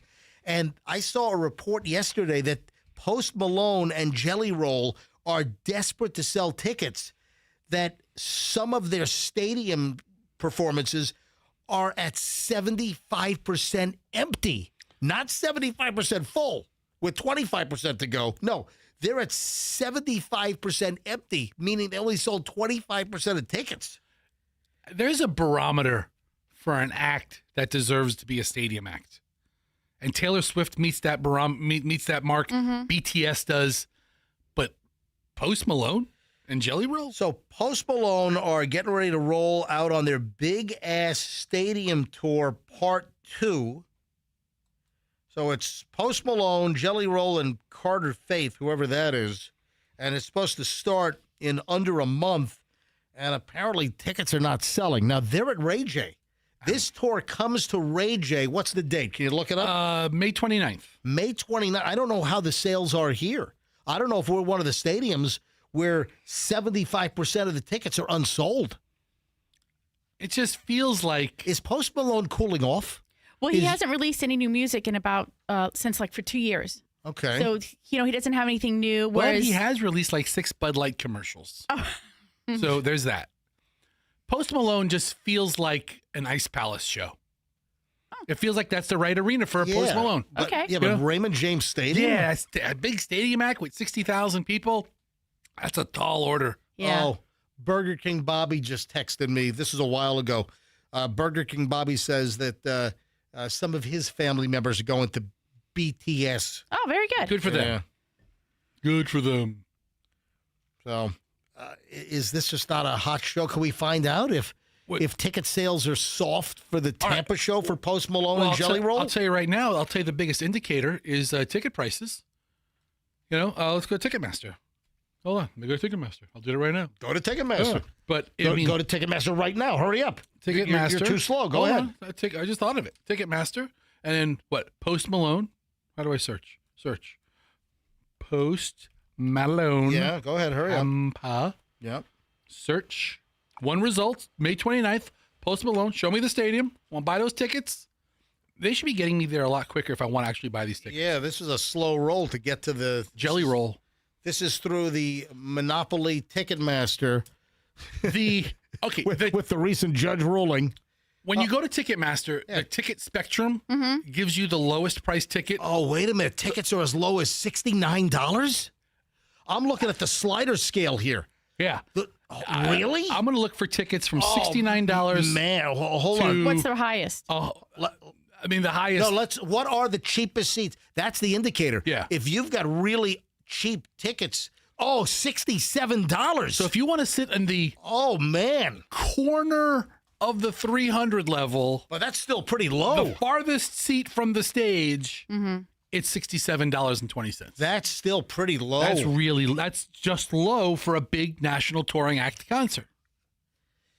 Well, anyway, apparently tickets are not selling. So if you like Post Malone and Jelly Roll, they open up, I guess, May 13th in El Paso. What the hell is in El Paso? Dude, what? I mean, BTS is going to El Paso after Tampa. They're playing the same stadium, the Sun Bowl in El Paso. Wow. But, wow, El Paso is getting all the hot acts. Yeah, anyway, I guess this stuff's not selling.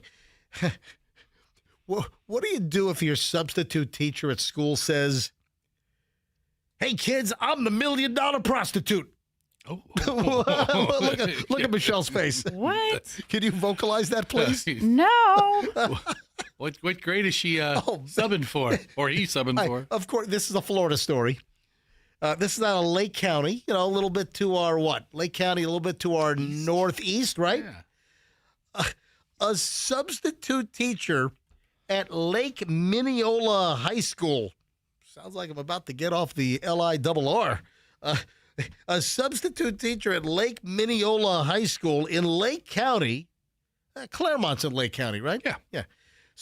Was arrested earlier this week. You got this? A sub-teacher at a high school was arrested on Monday after she was caught acting erratically in class. This is according to the press release that I'm looking at from the Lake County Sheriff's Office. So deputies in the report say that the situation happened around 10:20 in the morning when the school resource officer, the deputy from the Lake County Sheriff's Office, who's posted at this high school, got a Centegix staff alert. Now, what is that? CENTEGIX. Is that the emergency alert system for the on-call resource deputy? Yeah, that's got to be some in-house Michelle, look that verbiage. Centegix. CENTEGIX. Give me a little lowdown on Centegix. Industry-leading safety solutions empower rapid incident response to ensure the best outcome in an emergency. Oh, there you have it. it. So it's the name of an alert system based out of Georgia. I wonder if the Centegix goes... No, it doesn't. It goes whoop, whoop, whoop, whoop, like that. So more like more like this? Yeah. That's the Centegix right there. That's where we got this sound effect from Centegix headquarters. All right, I mean, it looks like a pretty amazing company that can alert people quickly in a crisis. So listen, this is crazy. The deputy at the school gets an alert. So the deputy goes to the classroom. The deputy finds the substitute teacher, who is identified as Angela Faith Jordan, screaming. I mean, rambling, yelling, screaming, incoherently, saying that they should put her in prison for life. So she's screaming in the classroom. And so the deputy is making note of, I guess, maybe do the deputies at the schools have body cams? Maybe maybe this is all on body cam. So the substitute teacher is screaming, "Put me in prison for life." Then the police, the deputy, learned that before that they even got to the classroom, she was yelling and slamming her hands on the desk, making inappropriate claims and statements to the kids in the classroom. She was twerking as well in the classroom. Oh, man. And then she told the students that she would engage in sexual activity with them and called herself the $1 million prostitute. This is in a high school class. A substitute teacher earlier this week in Lake County. Wow. Near Claremont, I would imagine. I wish I was in that class. Oh, my God. Is that outrageous? The assistant principal went into the classroom, told Miss Jordan, the sub, to gather her belongings and get out. Yeah, time for you to go. Then Miss Jordan, the substitute, said nope and refused to leave the classroom. Wow. And then stated, I don't want to be tasered. So then she blurts out, I don't want to be tasered. So she refused to leave. She continued to say, I'm not going anywhere. And then the deputy had to like physically grab her, restrain her, and drag her out of the classroom. Huh. Do you think she's on the no substitute hire list now? If she wasn't before, Right. Oh my God. she is now. This is nuts. So they drag her to the front office. Then also, I guess there was a victim that was battered. So she must have assaulted or hit hit a student or did something physical to a student or somebody else at the school. This is crazy. So from the police report, you ready for a little excerpt? Please. From the actual Lake County Sheriff's Office police report.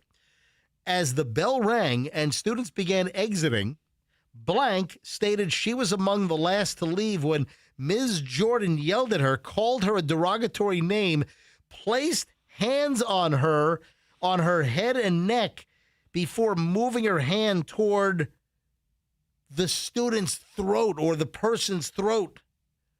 What the? I mean, twerking. I'm the $1 million prostitute. I'll have sex with you kids, with you student. I mean, what is going on here? Is this the worst sub ever or the most entertaining substitute? I'm going to go with that one. The most entertaining. The most entertaining substitute teacher ever? I just got my paycheck. She's the best substitute ever. The Mineola High School mascot is the $1 Million Hookers. Mineola $1 Million Hookers. No, the $1 Million hose. Anyway, the substitute teacher faces misdemeanor charges of disorderly conduct, simple battery, 2 counts of disruption of a school function. Oh, man. Oh, so Channel 6, News 6 in Orlando. Where $1 Million Hookers come first. Local 6 Orlando. Ooh. They asked the school district for a comment, and they responded, good afternoon. We're aware of the arrest. Parents have been notified. The substitute teacher was hired on February 4th, 2025, and employment was terminated today. Yet they won't be back. So, I mean, they had to be on drugs. I mean, they must have been tripping balls, right? Something happened in the previous 12 hours to cause this behavior. She's been with the school for over a year, right? She seems like she's probably pretty well trusted and respected and used for various purposes. None of them hooker related. That is crazy. Maybe. That's crazy town. Anyway, I'm hoping that there's, some kind of a follow-up. All right. Did anyone respond to your text on the lights in the sky last night? No. We got to figure this out. We have got to figure this out. I'm going to put this on our Facebook page so people can find this. Or do you have it? You have the video. You can put it on your Instagram page? I mean, what is this? I guess I might be able to do it right now. So a listener of ours, Brandon, sent this to me last night at about 8:40. And he's like, and he uses a little salty language in his video, but he's like, what the bleep is this? How do you explain this? Is that audio on what I'm about to post? Yeah. Hang on, let me find. You sent this to me last night. But it's a flashing light behind a cloud, and it looks like. Hold on, did you text it to me? I did. Hang on, Dom. What do you have me under my government name? You're in under your phone? Dominic Siciliano. Yeah, I don't understand. But why? Why you put Fester? I have you under MJ. Hang on, let me share this. I have Michelle under MJ White. I'm going to post this right now on Instagram. Instagram Reels. All right, I'm posting this right now. Yeah. Hey, let me do a. It's from Brandon, text. a listener of the MJ Morning Show, and he's like, and he thinks of me after he sees it. So I didn't know if it was weather related or what it was. So I sent it to Dennis Phillips, and Dennis Phillips is like, "Why are you bothering me? Who do you think you are? Yeah. Lose my number." Because he's like that. Yeah, no, he didn't say that. He and I were joking back and forth. He goes, "It looks like it's an alien hovercraft," and then later he said it might have been a drone, Right. but it's not weather related. Not weather related. You know, like those. I don't know what they're called. I've always called them like heat lightning, where like the clouds just kind of light up. That's not this. No, this is like a mechanical flashing light up in the clouds, and it's static. It's like in one spot in Tampa sky last night, and it was just like near the area of Raymond James Stadium. I mean, could it have been like a BTS blimp? Like a call sign for BTS? Here, this is where the merch tent is going to be. Come get ripped off here. Come buy $82 T-shirts here, right in front of Ray J on Tampa Bay Boulevard for BTS. Yeah, it was the ripoff light that was just flashing in the sky. Hang on, I'm finishing up a text. In Tampa sky last night, what is this? What is this? What song is that? Come on. Hey, what is this? Yeah, Faith No More. Dude, fantastic. Yeah. That's a great song. It's a good song. Yeah, oh man. What is this? Let me do a question mark. Good. All right, let me make it to the font that I like. Classic with the drop shadow. Sorry, people. This is Hold on, listen. We should have planned this out before. I'm sorry. This is live radio. This is live radio. I'm posting it. This Hang is on what a minute. happens when we talk for an hour and 45 minutes without any, BTS songs to interrupt us. I am. I'm posting it right now. Hang on a minute. Just talk for a second. I'm almost done. I'm listening to you talking. Anyway, the light, it's cloudy. You don't see what it is, but you see the cloud illuminating. You want it all, but you can't have it. So the cloud's illuminating, and it goes... It's in your face, but you can't grab it. On and off about, like half a dozen times, maybe. What is this? And then Brandon, he's like, you can hear him talking. He's like, what the bleep is this? And he's right. It's very odd. I've never seen anything quite like it. If it, when I corresponded with Dennis Phillips, he said it might have been a drone. Mm-hmm. It might have been a helicopter. Oh. All right, I'm posting it right now. Hang on, I'm posting it right now. Let me see if I can get a better flash. Yeah. Ultimately, we think it's aliens. Oh, I got it. All right. That's what I'm going with. Let me make sure I didn't do any typos. In Tampa sky last night, what is this? All right. I'm posting right now. It has just been posted on my Instagram. Oh, good. Certified MJ Radio. Hold on, it's sharing to Reels right now. Give it a second. It's going. But there's like this crazy flashing light up in the sky, and I could tell.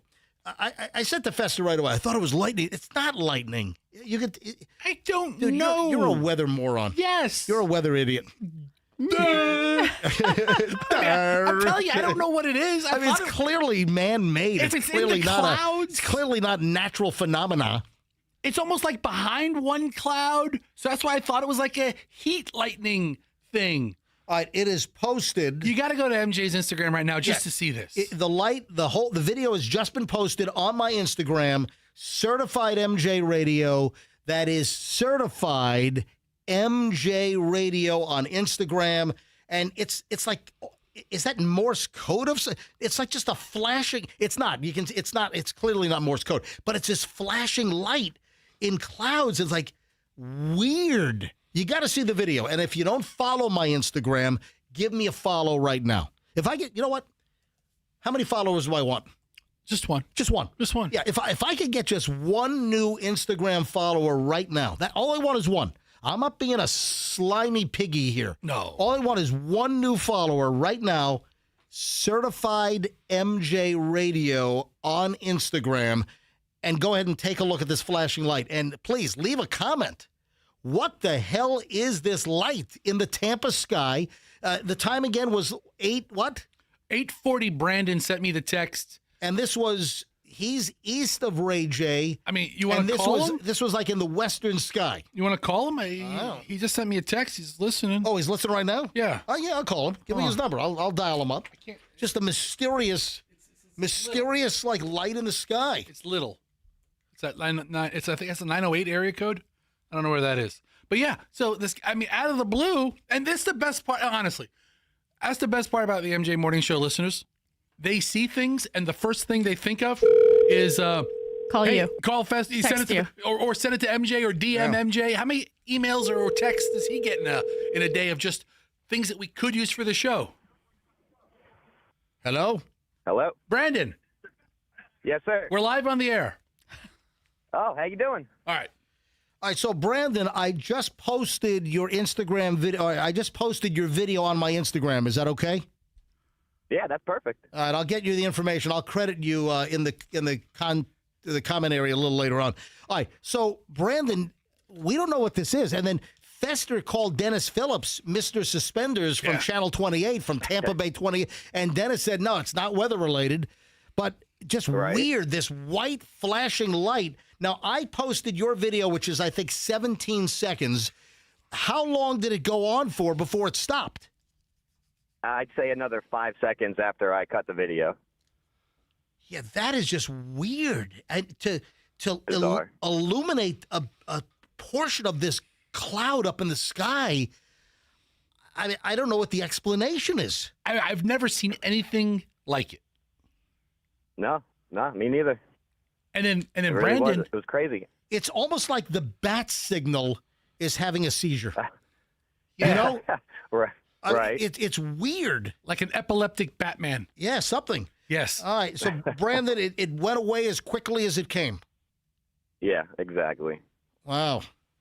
All right. I just posted it on Instagram, light in the sky in Tampa last night. Certified MJ Radio on Instagram. If you have any idea, please leave it in the comments on the video I just posted on my Instagram. So, you know how people send you a text and you got to kind of decipher their tone? Right. When Brandon first sent me a text, I think he was like taking a shot at you, MJ. What? It's like, what? Because this is, this is how I read it. It goes, will MJ think this is a UFO? Question mark. I wouldn't necessarily call it a shot. I was just more so he's a hard one to convince. So. Well, there you go. I'm not one to be wambookied. I'm not one to have the wool pulled over my eyes. I question everything. Oh, question this. Brandon, thank you for the content. And it's on. Do you follow my Instagram? I'm actually not on Instagram, but my wife does follow you. Excellent news. All right, so you can have your wife show you the video on my Instagram. Do you know? All right, I'll check it out. If you did have Instagram, do you know what my Instagram handle is? Certified MJ Radio. Look at that. Yeah. It works. All right, thank you, Brandon. Thanks, buddy. All right, thanks for having me on.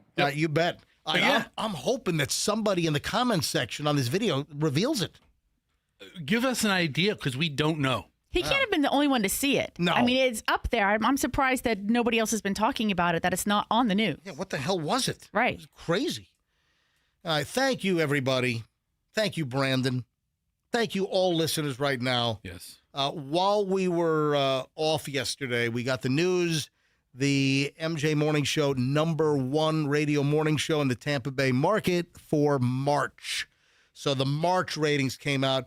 That's coming off #1 in February. So we were #1 radio morning show in the market, persons 25 to 54. So #1 in February, and now #1 in March. Those numbers just came out earlier this week. So thank you, folks, for listening to the MJ Morning Show. The MJ Morning Show, Nielsen rated #1 for March. So let's see if we can continue a good streak. Let's see if we have a three-peat in April. Well, you know, we could suck in April. You know, we could go down to number 24.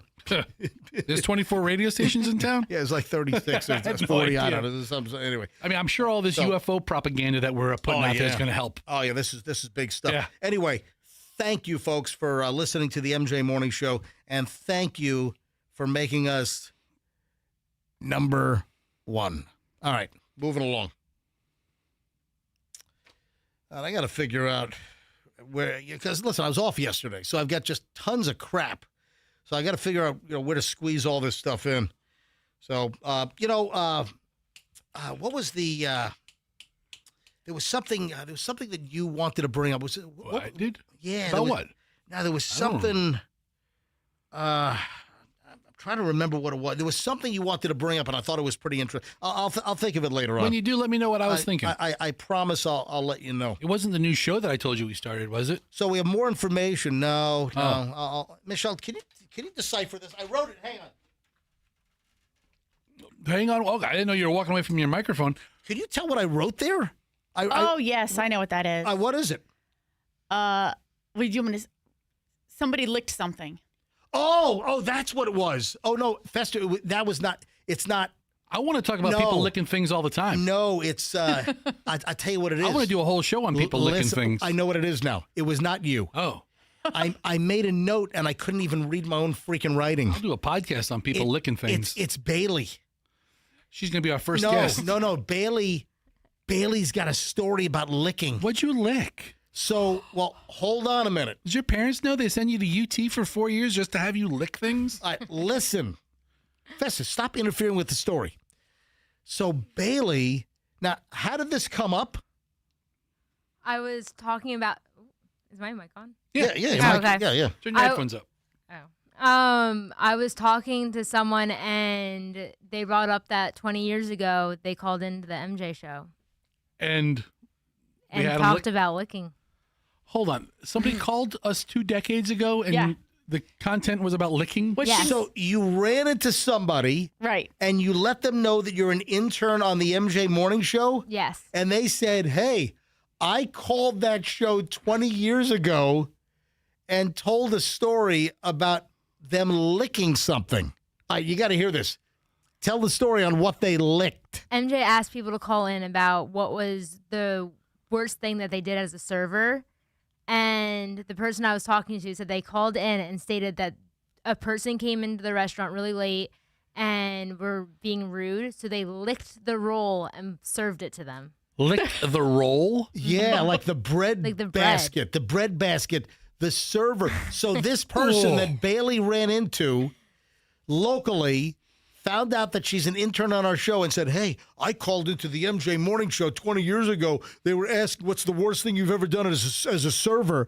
And he admitted that he called our show and said they licked the rolls before they put the roll basket on the table at the restaurant. Yeah, they didn't say what restaurant they worked at. Man. That's crazy. Hold the butter. I'm just going to have this nice wet roll.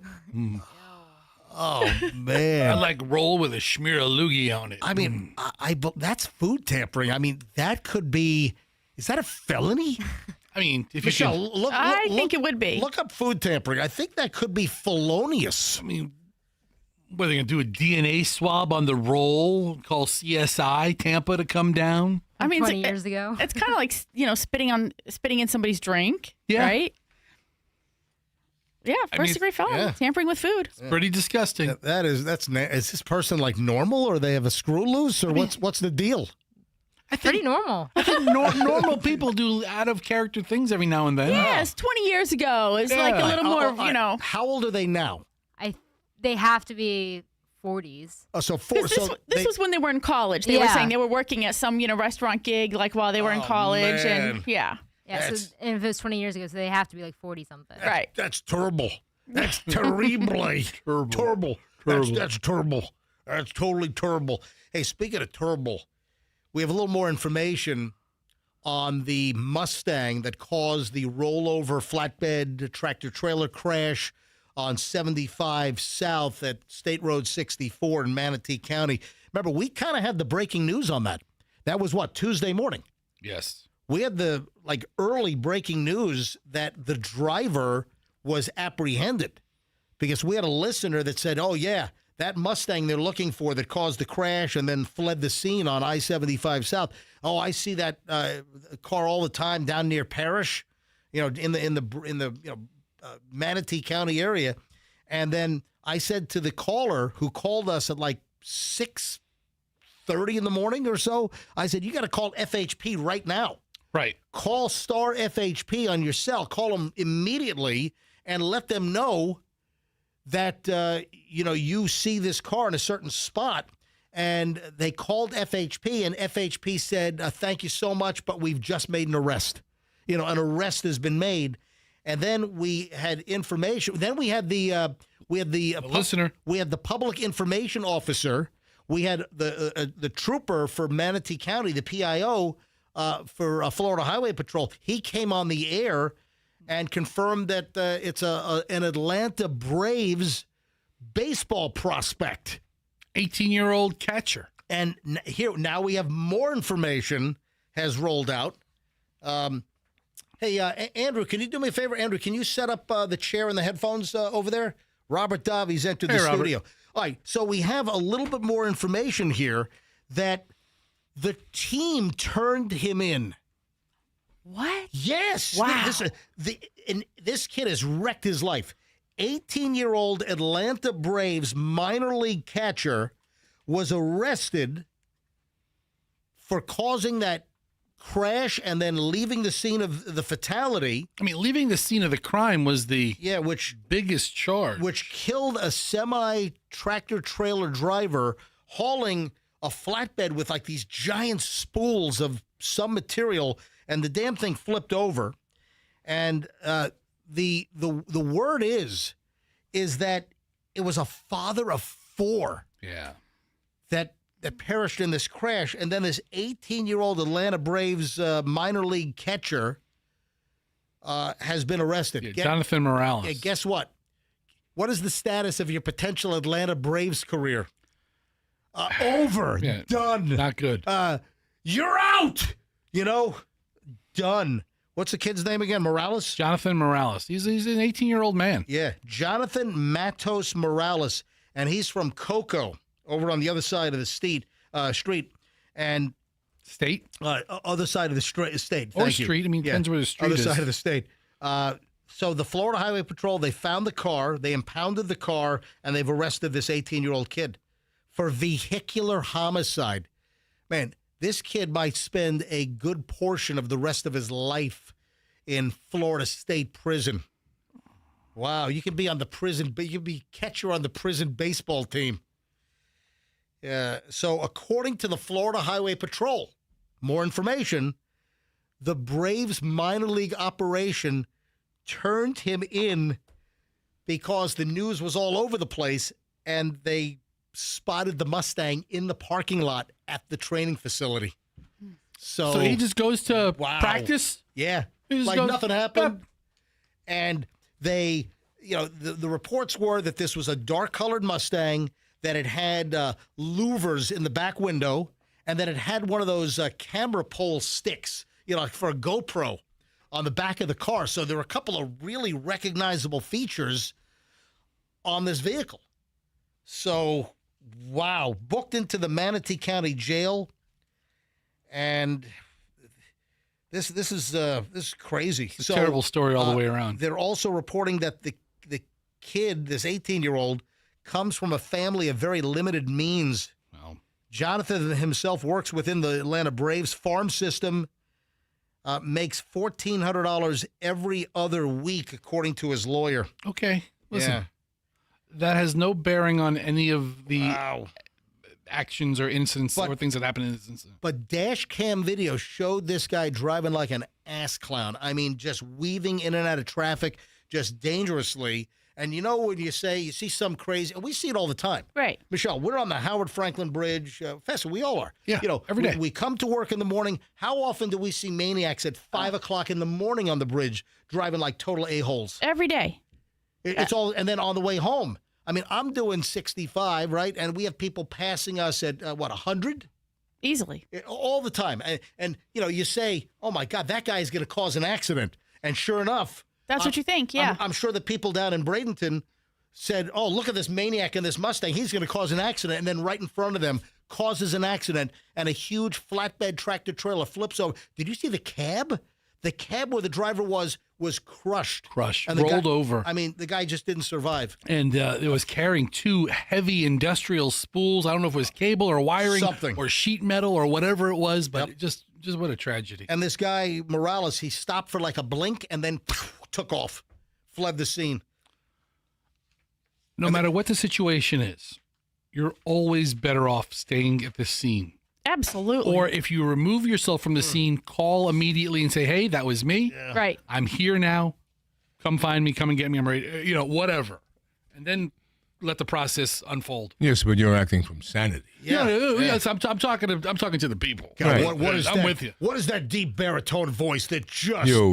God. Hey, I like the new office, man. Yeah, Look at right? this. Hey, it's your first time in the studio, Robert. Yeah. Is this your first time in the Here. new... Really? Yeah, I like it there. You're at it's a nice section there.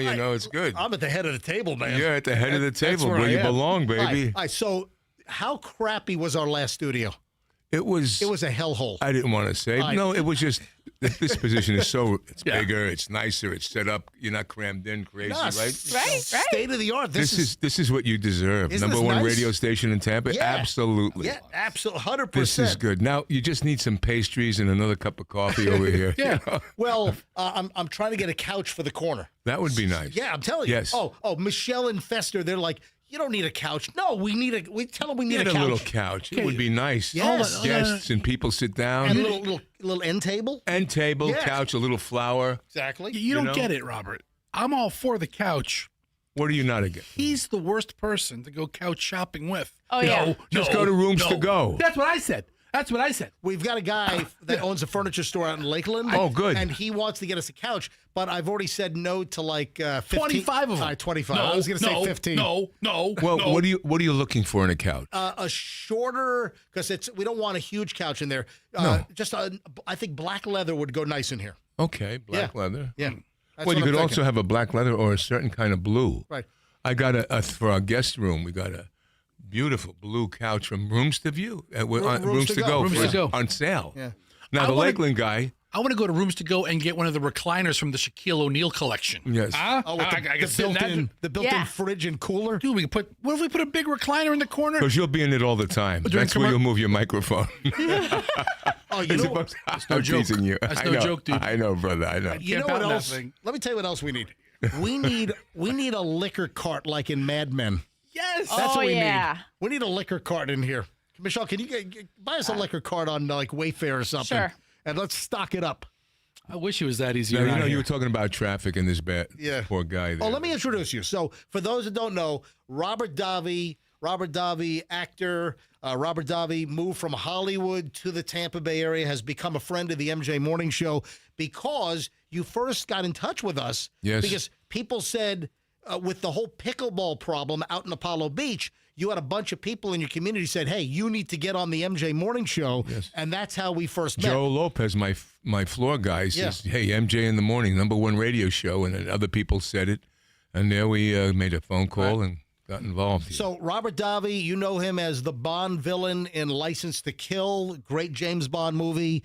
Die Hard, Goonies, and Die Jake Hard. Fratelli, the singing brother in Goonies. Yeah, the Goonies. Showgirls. I mean, tons of stuff. Expendable 3, And tons of stuff. You just finished filming 10 episodes with Sylvester Stallone for Tulsa King. Tulsa King, yeah. Season 4, Tulsa King. I play a pretty Mean SOB? Yeah. He wanted somebody that was threatening to him, and he saw this character that he wanted it fashioned on the hair, everything, ponytail. I mean, it's a. He's silent for the first 4 episodes, and then it explodes after that. I have a great scene with Sly, and it continues on till the end. Really? Oh, great. Yeah. So That's awesome, man. When does it drop? When is the next season supposed to hit? I would think in August, September, around that great. time. But I'll Okay. let you know ahead of time. And you know what I mean. Especially when the episode 5 comes along, or that. But the first introduction of the character is quite alarming. You'll see. Wait a minute. Hold on. I won't tell you what happens. On the upcoming season of Tulsa King, the introduction of your character is alarming. Well, I do something that I think. Disturbing? That's disturbing. Like if someone came into your room here and did something like that, it would be very disturbing. Oh, man. So you'll see. And that's something you'd forget soon. You won't forget it soon. You go, oh, and then I just finished to counter that, which I was thrilled about. I did a film. You see the movie Green Book? Yes. Oh, that was a great movie. Yeah. Won a couple of Oscars and was- Best Picture. And That was fantastic. it was about Tony Lip, who Nick Villalongo's father, my good friend. And Tony Lip had done a book called Shut Up and Eat years ago that I did recipes in for him. He was on Sopranos, Tony Lip. He was the head of the Copacabana. Anyway, so it's a movie with John Travolta, Mira Savino, myself, Jazz Palminteri, and I played, it's called That's Amore. and I played Danny Amore, and I'm the singer. I'm a nightclub singer that had a shot. I gave it up to take care of the family, and now he has his own club, and he sings there. And John Travolta, who's one of the loveliest people I've met in Hollywood. He's absolutely just a terrific person, very engaging and very polite and very caring. He's a local. Yes, between Ocala and Clearwater. And he spends a lot of time. He actually has a place in Clearwater as well. Yeah, Clearwater, he said he spent most of the time there. Really? But, yeah, that's what he told me. And but he was, and Mira Sorvino, Paul Sorvino's daughter, but she won the Oscar for Mighty Aphrodite. Yep. So she plays my daughter, and it's a love story between the two of them. Where did that film? That was in Biloxi, Mississippi. Wow. For New Jersey. All right, so let me get this straight. So in the last couple of months, you've worked with now John Travolta and Sylvester Stallone. Oh, yeah. That's some pretty good A-list stuff right there. Well, I started off with Frank Sinatra. Yeah, I mean, my first film. Then the next film was with Clint Eastwood and Burt Reynolds. Yeah, you've worked with some. Yeah, and then it was list. Spielberg and Richard Donner, and then it went on with Schwarzenegger when he was a big star back then. Yeah. Your IMDb has how many? About 170 some odd credits, and then thousands of television. Wow. things. I had the TV series Profiler. Were you ever on A-Team? Yes. You were on the A-Team? I was all those top shows back in the late 70s, 80s. I did the guest stars. Really? The A-Team? Oh, That's yeah. great. Yeah, Barnaby Jones. Heart to Heart. Yes, Heart to Heart. I mean, I could mention Hill Street Blues. Wow. Was, St. Elsewhere. But anyway, I have a bone to pick with Tampa transportation. What's the problem? I'm a little late because you come down 41. If you want to go through the Skyway Bridge, it takes a little longer. Right. So we got a little late start, and I had to take the quicker way, which is through 41 to now, through Tampa. Yeah. So the Leroy Selman Expressway to the Gandy Bridge. Yes. Right. Yes. And but on 41 every morning. Now, the parents are taking their kids to school. They're doing all kinds of stuff. This is like Apollo Beach area. Yes, Apollo Beach all the way to Causeway thing. Train. Every single morning at the rush hour. There's a train. There's a train that goes on for 15 minutes. What the hell? At a mile an hour. Come on, Tampa. Get it right. Yeah, let's get the train outside of rush hour. Yes, Exactly. outside of rush hour. How stupid can you be? That's stupid. Now, I was in L.A. I love Tampa. I'm not complaining, and the people are great in Tampa, and I really do. L.A. turned into a hole of something else. But Tampa, I love it. But there's a few things like the pickleball nonsense, HOA stuff. That's crazy. Where is the pickleball situation? What's we have our your lawsuit. community again? What's it called? Andalusia. Great community. Right. Wonderful people. So where does it stand? It stands. We have a lawsuit against the HOA. The county commissioners voted in our favor, Hillsborough, to ban pickleball within 250 feet until SB 180 was straightened out.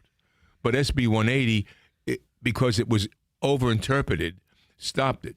So we had them vote. They voted in our favor to stop any an injunction. And yes, right. for the thing. Because they wanted to put how many pickleball courts right behind houses? Well, right in the center of the community where the houses there's a guy, a Vietnam veteran, 25 feet away. We had a veteran, our friends, who thought this was their home to stay. They were chased out of the community. Because pickleball, because of it makes a racket. Pong, pong, pong, pong, pong. That's famous all over the world, that pong. Let me tell you. It's a pretty famous pong. Pickleball makes a racket. All right, so we've got a call I want to take. You might know who it is. But what was it like working with Sylvester Stallone? He was great. He's just on top of it. The whole team of that show. And Nick Villalonga directed That's Amore, who wrote Green Book. Right. And but anyway, on Tulsa King, what a top notch. So both were, and Sly is like 80? No, he's in late 70s. Late 70s. Look up. Is it? He's about 78, 79. But he's not 80, 79. Seems really spry. Oh yeah, well yeah. He's having a few things with back. Yeah. You know what I mean? But who doesn't at a certain age? Tell him not to get all hooked but up his on mind, the pills. His mind and his he's so hands on, and his wife Jennifer is one of the executive producers. Hey, I'm not far off. He's 79. He turns 80 in July. Yeah, you're not far off. Yeah, so he's not 80. Right. And then the point remains. So he was great, and then Travolta was wonderful, and the whole production of that. Wow. I get to sing 2 songs there in the film. you get to do when the moon hits your eye like a big pizza pie? Well, I won't give the ending away, but that's amore. Can you sing? Come on. No. But you're also a singer. Oh, yeah, my album went to #6 Billboard. All right, I'll be in Palm Beach. All right, let me add some reverb. May 9th. Palm Beach, May 9th. I'm going to add a little reverb. Can you give us... No. Come on, give us a little... You're on... Well, you know what? What? When I'm promoting That's Amore, I'll come on and I'll do some bars for you. I promise you there. Okay. Sounds like a deal. I've been cursing in the car driving through traffic here, trying to get here on time. Listen, my poor wife, Diana. This is my Hey, wife, Diana, nice to meet Hi, you. Diana. I put her through hell just now. I mean, she had to be in with me, getting into the Tampa Transportation Department and the idiocy of this. Of trains in the middle of Apollo Beach during rush hour. Hey, let's grab Valerie. Valerie, hi, you're on the MJ Morning Show. Val's the best. Good morning, MJ. Good morning, Mr. Davi. I'm Aunt Lynn and Uncle Lou's daughter. Remember me, Valerie? I'm your cousin. Of course. How are you? I'm love listening to you this morning on the radio as I'm driving to work. And I love that you're talking about that Amore and Green Book. Thank you. Yeah. Oh, it's great. It's a great film. So and you know who this is? Of course. Nick's relatives are living in Tampa here. When do you guys get back from Biloxi? No, I'm home. I'm back to work. And the last day of filming for my parents is today. Today. Okay. Yeah. Because they were your dad's birthday, right? 91? Wow. He was 91 Monday. Yeah. Yeah. Val, thanks for calling in. I appreciate you listening to the show. Thanks so much. All right. So you can hang with us for a little bit. Yeah. Obviously. Hey, Fester sends me this picture last night. Oh, Michelle, did you... Wait, let me finish. Oh, I'm sorry. Go ahead. The HOA threatened to sue Hillsborough County if they went forward with the injunction. Hold on. Because of SB 180. Right. So do you realize that? So Senate Bill 180 says what? It's the hurricane bill. Not for existing What the clay hell does hurricanes tennis have to courts. do with pickleball? Well, because they use that overreaching in all the cities. There's a lot of lawsuits about SB 180, and it's held up in the Senate. It's held up in Tallahassee, and the HOA thing, overreaching HOA bill. That's held up in the. As a public service, it is important to note the last thing you want anywhere near your house is a pickleball court, because it does what? Pong, pong, pong, pong. No. Cardiologists, the studies, there's lawsuits all over the country. Oh, it'll screw with your heart. It does a thing with people that have heart conditions. It does if you have PTSD. And like I said, my neighbors were chased out, 30-year veterans, because they were against pickleball and other stuff. They're not playing pickleball yet. It's the noise. But they knew it was coming. They knew it was coming. Yeah. And the guy that's right next to it is a 80-year-old Vietnam Top Gun decorated veteran. He's 25 feet from the court. Oh, God. And the people that are doing this are in another area away. And I said to them... the people that want the pickleball courts, they don't live anywhere near the pickleball. No, but they're all part of the board, and they got part of the board. And it's not right. It's not right that the president of the board, who's a nice lady, lets that happen. She's a bitch. No, she's a nice lady. I'm kidding. No, she's a great lady. I have no idea who she is. She's a great lady, but she lets them overrule. I mean, she should say, no, it's not good for the whole community. Right. There's an upheaval. We shouldn't have a lawsuit that we have to pay money for, that they have to pay money for, to stop something that's not right. Well, and then they try the asphalt topping. We have clay courts. Right. Now, clay courts are better for everyone. Right. There's injuries, fights that happen on pickleball courts. You've seen that. Oh, yeah. Lawsuits. Oh, there's some nasty things with pickleball. It's amazing. And they don't want to, they hadn't refurbished the clay courts for months and months and months and months, and then said it's too expensive to do that. Well, they inflated the cost of that so they could say we could put in asphalt and it'd be fiduciary responsible, which it's not. It's not quite right. Anyway, enough with pickleball. No, you sure? You can talk about it for another 15 minutes if you No, like. I don't want to talk. I want to talk about Hark and Shakespeare. I mean, if you want. I have of late, but wherefore I know not, lost all my mirth, forgone all custom of exercise. I'll go back and forth with you on Indeed, hate. so Guys, I got a break. I love you. I got to take a break. All right, hang on. So this brings to a close over an hour and 20 minutes of nonstop. MJ, we have a whole hour to go. I have so much stuff. Who sent me the Zanny pic? Who sent me the Zanny plate? Was that you, Michelle? Yeah. Oh, Michelle said, all right, hang on. We got to find out who's got the Zanny plate in town. And then another Scientology challenge videos come out. A girlfriend goes freaking crazy, caught on video. You're not going to believe this. We have a lot of stuff all next on the MJ Morning Show here on Q105, 104.7 FM. Hey, I just got an alert from our good friends at Genesis of Tampa. This is fantastic. How would you like to win a free cruise? No purchase necessary. All you have to do is go test drive a Genesis. And this is going to be available from today through next Thursday. So all you have to do is simply go to Genesis of Tampa, test drive a phenomenal Genesis car or SUV, and you'll automatically be entered into this drawing for a cruise to the Bahamas. So the details are this. It's June 12th, 13th, 14th, and 15th. Leaves out of Port Canaveral, and two people. The cruise is complimentary, so it's you and a guest. It's going to be on the Utopia of the Seas. I think that is Royal Caribbean, Utopia of the Seas. And if you would like to win this cruise, all you have to do, no purchase necessary, go test drive a Genesis at Genesis of Tampa and tell them that MJ sent you. So Genesis of Tampa is over at 275 and Bears. Technically, it's Bears and Nebraska. And it's going to be today through next Thursday. You got to test drive within that window, and you're entered for the free cruise. So hurry up. Go test drive a great Genesis at Genesis of Tampa. When it comes to a car wreck or a slip and fall, folks, you got to call the Kemp Law Group. Their slogan is very descriptive. It says it all. Accident or fall, you call Kemp Law. You hear us talking about these idiots on the road. You know, we just talked about the maniac, this minor league ball player, 18 years old, has wrecked his life, driving like an idiot. It caused that rollover crash on 275 South. But we see it every day. The people weaving and swerving. I see cars that are almost sideswiped. If you're sitting at a red light and somebody comes barreling in, they're not looking, they're on their phone, they're eating dinner, they're putting on makeup, whatever. And if you get hit and your neck is jacked, your back is all out of whack, you got lack of consortium all of a sudden, you can't go to the bathroom. I mean, who knows what's going on? All right, if you get injured in a car wreck, you deserve to recover, and that's where the Kemp Law Group comes in. Same thing with slip and fall.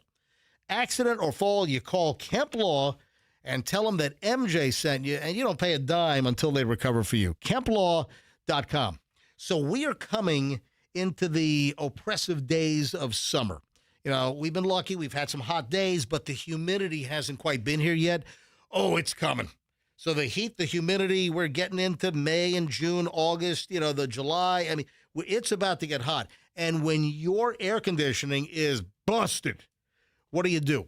You call Air Rescue, airrescue.com. You mention me, MJ, and then you say, hey, I want the 10% MJ discount. They'll take 10% off the bill just for saying that you're an MJ Morning Show listener. Boom. So Plan B Air Conditioning used to be our sponsor. Now it's Air Rescue. Same guys, same company. They decided just to phase out the Plan B name and roll everything into Air Rescue, which that name's been around for over 70 years in the Tampa Bay area.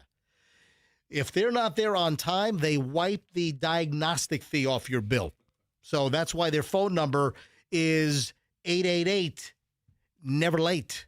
So it's airrescue.com, airrescue.com. Go to the website, airrescue.com, and tell them that MJ sent you. Traffic's on at 8:58. Let's grab Shrine with the latest 9 o'clock hour. MJ Morning Show is next. In Hillsborough, heavy volume on I-4 West.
MJ Morning Show. MJ, Fester, Michelle, Hollywood star Robert Davi, local Tampa Bay resident now in the house.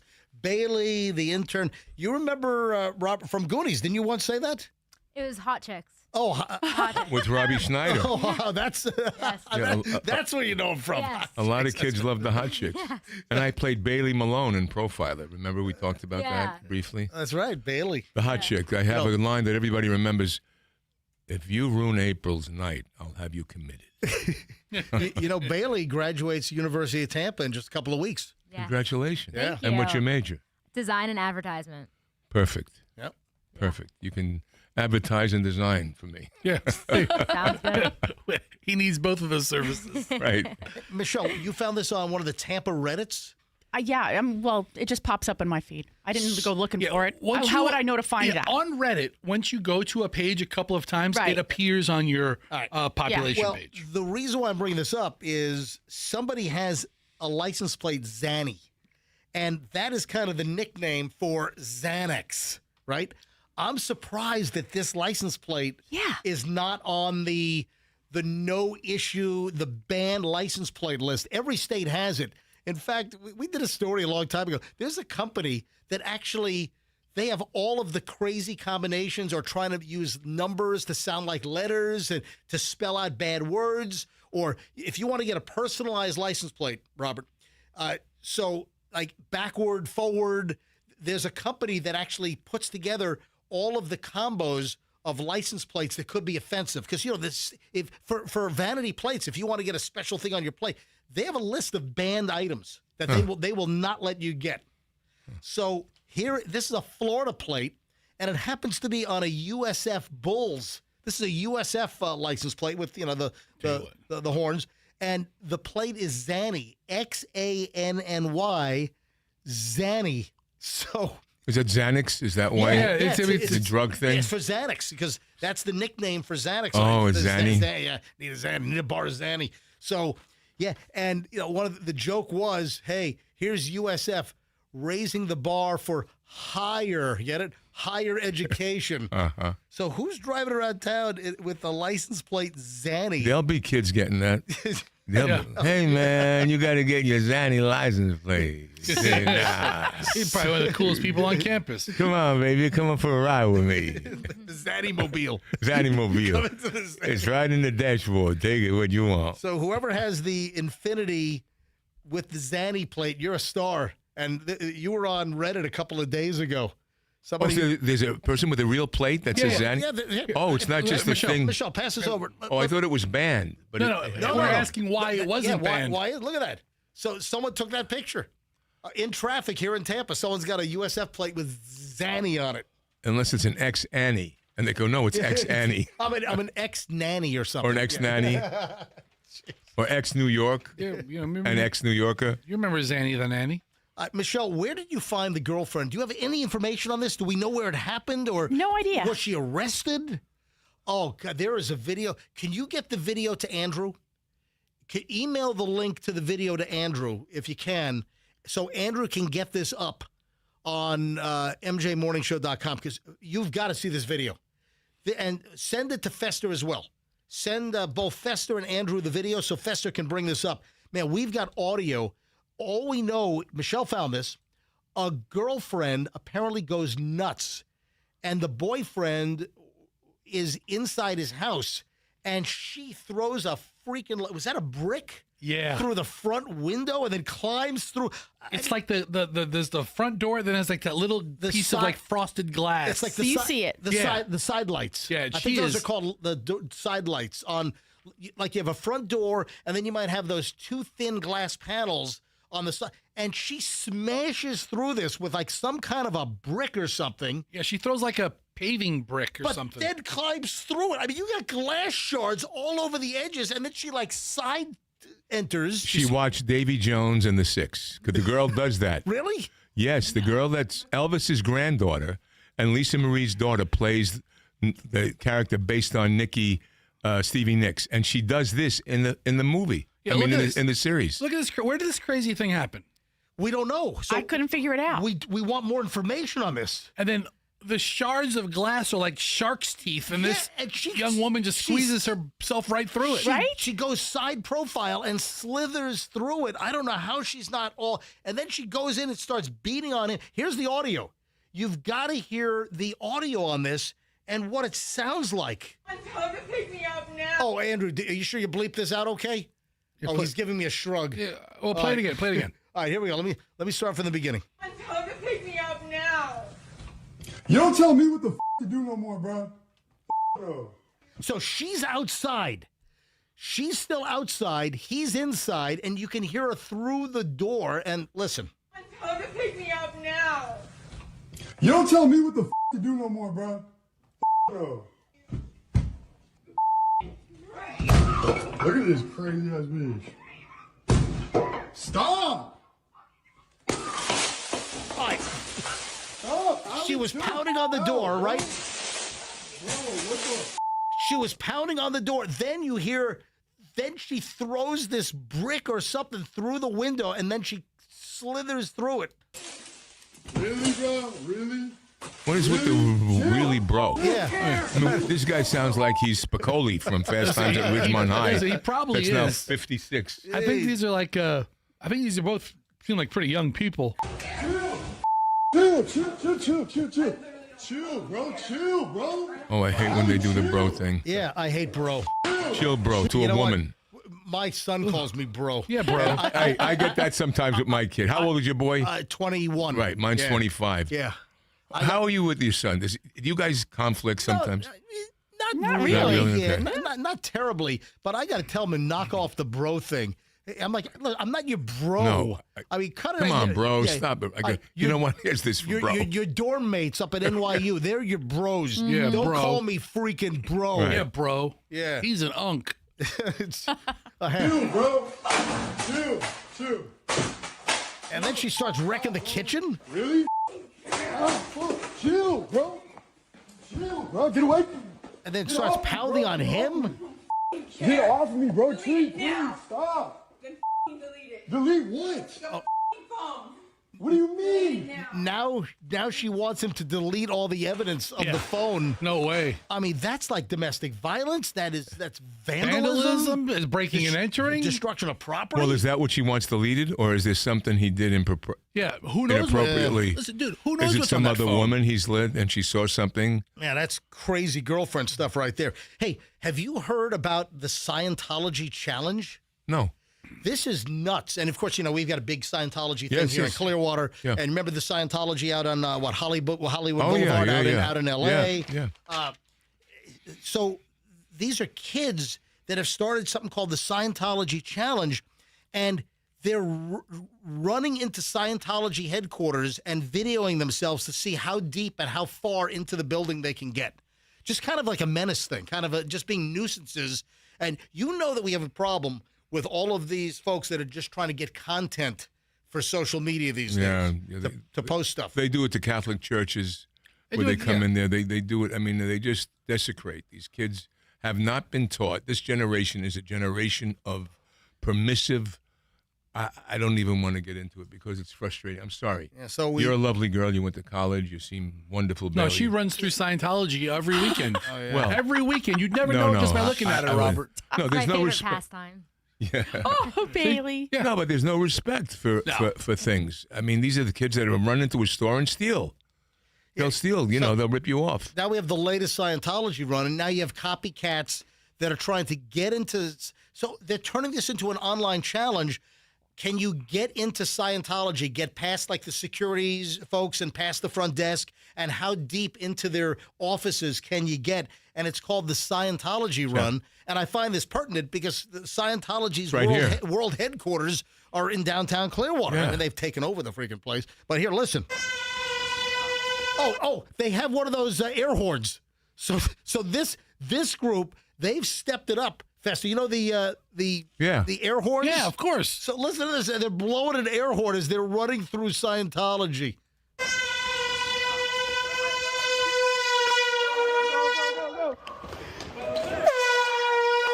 And then the security guards are trying to grab them. Look at that. No respect. Yeah. No respect. This kind of stuff drives me crazy. Yeah. You know, if one of the Scientology guards would have put a cap in this kid as some unknown threat, might have been fine. I think they called it the Lisa McPherson Memorial Run. What, Michelle? Stop that. I'm sorry.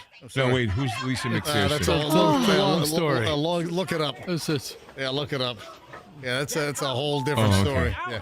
All right, so listen, I'm not a big Scientology fan. However, that is disrespectful. Leave them alone. Don't break in, run through the place, and turn it into social media videos. That's terrible. I don't know how this became a thing. Yeah, listen, a challenge. Everything's a thing. You got kids running through fences. You know about the Kool-Aid challenge, right? Where the kids, they video themselves running full blast into like neighborhood backyard wooden fences. The Kool-Aid man busting through the fence and destroying people's fences. Then you've got the door kick-in challenge. You heard about that, where the kids 10, 11, 12 o'clock at night, they just go kick in someone's front door. When I was growing up, the biggest challenge was toilet papering. Just TP in a tree. A tree. Right? Yeah. You wouldn't hurt anybody's property. Just, they'd have to take it down. Yeah, Robert Davi, by the way, if you're just tuning in, movie, TV star Robert Davi, just off working with Sly Stallone on Tulsa King. Robert Davi is going to be the bad guy, the villain, in the next season of upcoming Tulsa King, 10 episodes. Can you tell us the character's name? Turco. Bartolomeo Turco. But they can refer to him as Turco. He's originally from Loretta, Sicily. Yeah. But he doesn't have an Italian accent. Turco. He was in prison for 10, 12 years, comes out, meets up with Quiet Ray, who's James Russo's character. Yeah. And then hits the fan. And it's got a big problem with Sly. We have problems. We have problems. And, all right. So there's things there's twists and turns. I don't want to give too much. I can't wait. We're caught up. We're all caught up on Tulsa King. So we're just good. We're just awaiting the next season. It's the top streaming show, I think. Yeah. Season 4 comes out when? I think around August or so. Yeah. Can you look at see if we have and an then actual That's date? Amore. Don't forget that because that's Amore is more like who I am. So we had a story last week, Fester. What do you remember about Red Lobster? Red Lobster's bringing back Shrimp Fest or Shrimptopia, Right. Shrimptacular. So what they call it? It's Endless Shrimp. That's it. So Endless Shrimp. So this is the promotion that bankrupted Red Lobster. It was a factor. Piece It was of a the whole big piece. puzzle. So Red Lobster filed for bankruptcy. They closed a bunch of locations. But listen, remember, what did I say? How much did I say that with Endless Shrimp, they're raising it from like $20? I said to $29.99. Right. But we got a little discrepancy here. Whoa. So some Red Lobsters are going to be at $29.99, but some will be priced at $24.99. Okay. So how do we find out? What is the... Hey, Michelle, you don't eat shrimp. Fester, you want to go to Endless Shrimp and give this a whirl? Let's see. I have developed a shrimp allergy. No, you I'm haven't. allergic He to has. shellfish. Shellfish allergies, that happened. The iodine. It happened at 50. Yeah, when that I could turned happen. 50, boop, happy My birthday. dad You're was allergic to shellfish. Yeah. I've eaten shrimp every week in my life since I was 2. And now all of a sudden... Hold on, are you serious? Yeah. You suddenly... Yes. All shellfish or just shrimp? Just shrimp. I mean, What about crawfish? No, What about crawdaddies? No, I had some crawfish etouffee a couple of weeks ago. Yeah, did you deliberately. really? Some crawfish etouffee? I haven't had oysters or clams in a while, but I have a shrimp allergy. Oh, so you can't go with me. I know. I was counting on you. You were going to be the... Dude. You were going to be the shrimp vacuum sucker. I was counting on me. Oh, my Listen, God. listen. I was going to see if we could put Red Lobster back into, like, their second bankruptcy filing. There. I had friends of mine, Frank D'Amico, comedian, big guy, 6'5", big. He died. In the film The Dukes that I directed with Chaz, Frank is in it. Funniest guy alive. Him and his father and his crew. He used to call up all the big eaters. Yeah. This is back in Westchester. And they go to the all-you-can-eat Chinese place. Wrecked it. And they'd go to the place. But if they got rice and stuff like the father would say, no, put it back. That's the cheap stuff. That's go for filler. the seafood. No, yeah, you got to go for the expensive Go stuff. for and they would fill it up, and it would be pounded on here. And the Chinese guys used to be frustrated when they came in. Oh, yeah. Enough. Hey, No, enough. Well, we had a funny story here. Remember up in Port Richey, we had an all-you-can-eat Chinese buffet. This is probably, 20 years ago? Yeah. 20 years ago, maybe even more. there was an arrest. A guy went to an all-you-can-eat Chinese buffet. I want to say it was up in, Pasco County somewhere. And the guy went in and would just camp out. And the minute they brought the snow crab legs out, he took every single one. And for hours and hours, he was just eating hundreds of dollars. That's of these guys. That and the spare ribs and all the big stuff. Yeah. They would go plate. And there were like 6, 7 of these Yeah. these Big union eaters. truck driving guys that would go big eaters. So they called the cops. They called the cops on this guy, and he's like, "It's all you can eat." And and I think he was eventually. They had him trespassed. That was a crazy story. I think what happened to him at the end? He had a heart attack, died, never made it to court. Yeah, I don't know what. True? I have no idea. I don't think he was ever allowed to go back. You know what? What they get around it now. I keep up with Fat People News. I get Google alerts every time something happens that affects my tribe. And how they get around it now is they put a time limit on it. All you can eat for an hour and a half or 2 hours. So you can take them, but you can't be there from like 7 to 11:30. I can't believe you're out of the all-you-can-eat shrimp deal at Red Lobster. Red Lobster for the seafood lover in you. Come on, I know. Fester's now allergic. I have a shrimp allergy. I'm waiting for Lobster Fest. Maybe it's not shrimp. Maybe there's something now in the shrimp. Maybe it's not shrimp. Maybe it's something in the shrimp. There's something that maybe a chemical. I've had it several times, and it started with like an itchy jawline. I want your throat to close. Yeah, and then I got to take a ballpoint pen to your trachea. That's about what would and happen. do like a tracheotomy. Yeah. Like That's a ball. scary. You would pass out. Yeah. Yeah, you do that? No way. I can't see you doing that. Hey, you know what I thought of? What's that? We ought to open up a place. We need a guy named Ed. We need to find a guy named Ed. I know a couple of guys named Ed. All right. Ed's going to be our front guy. All right. A real guy with Ed on the birth certificate. We open up Ed Lobster. I can't believe no one's ever thought of this. Ed Lobster for the seafood lover in Ed. Ed Lobster instead of Red Lobster. Ed Lobster. You know an Ed.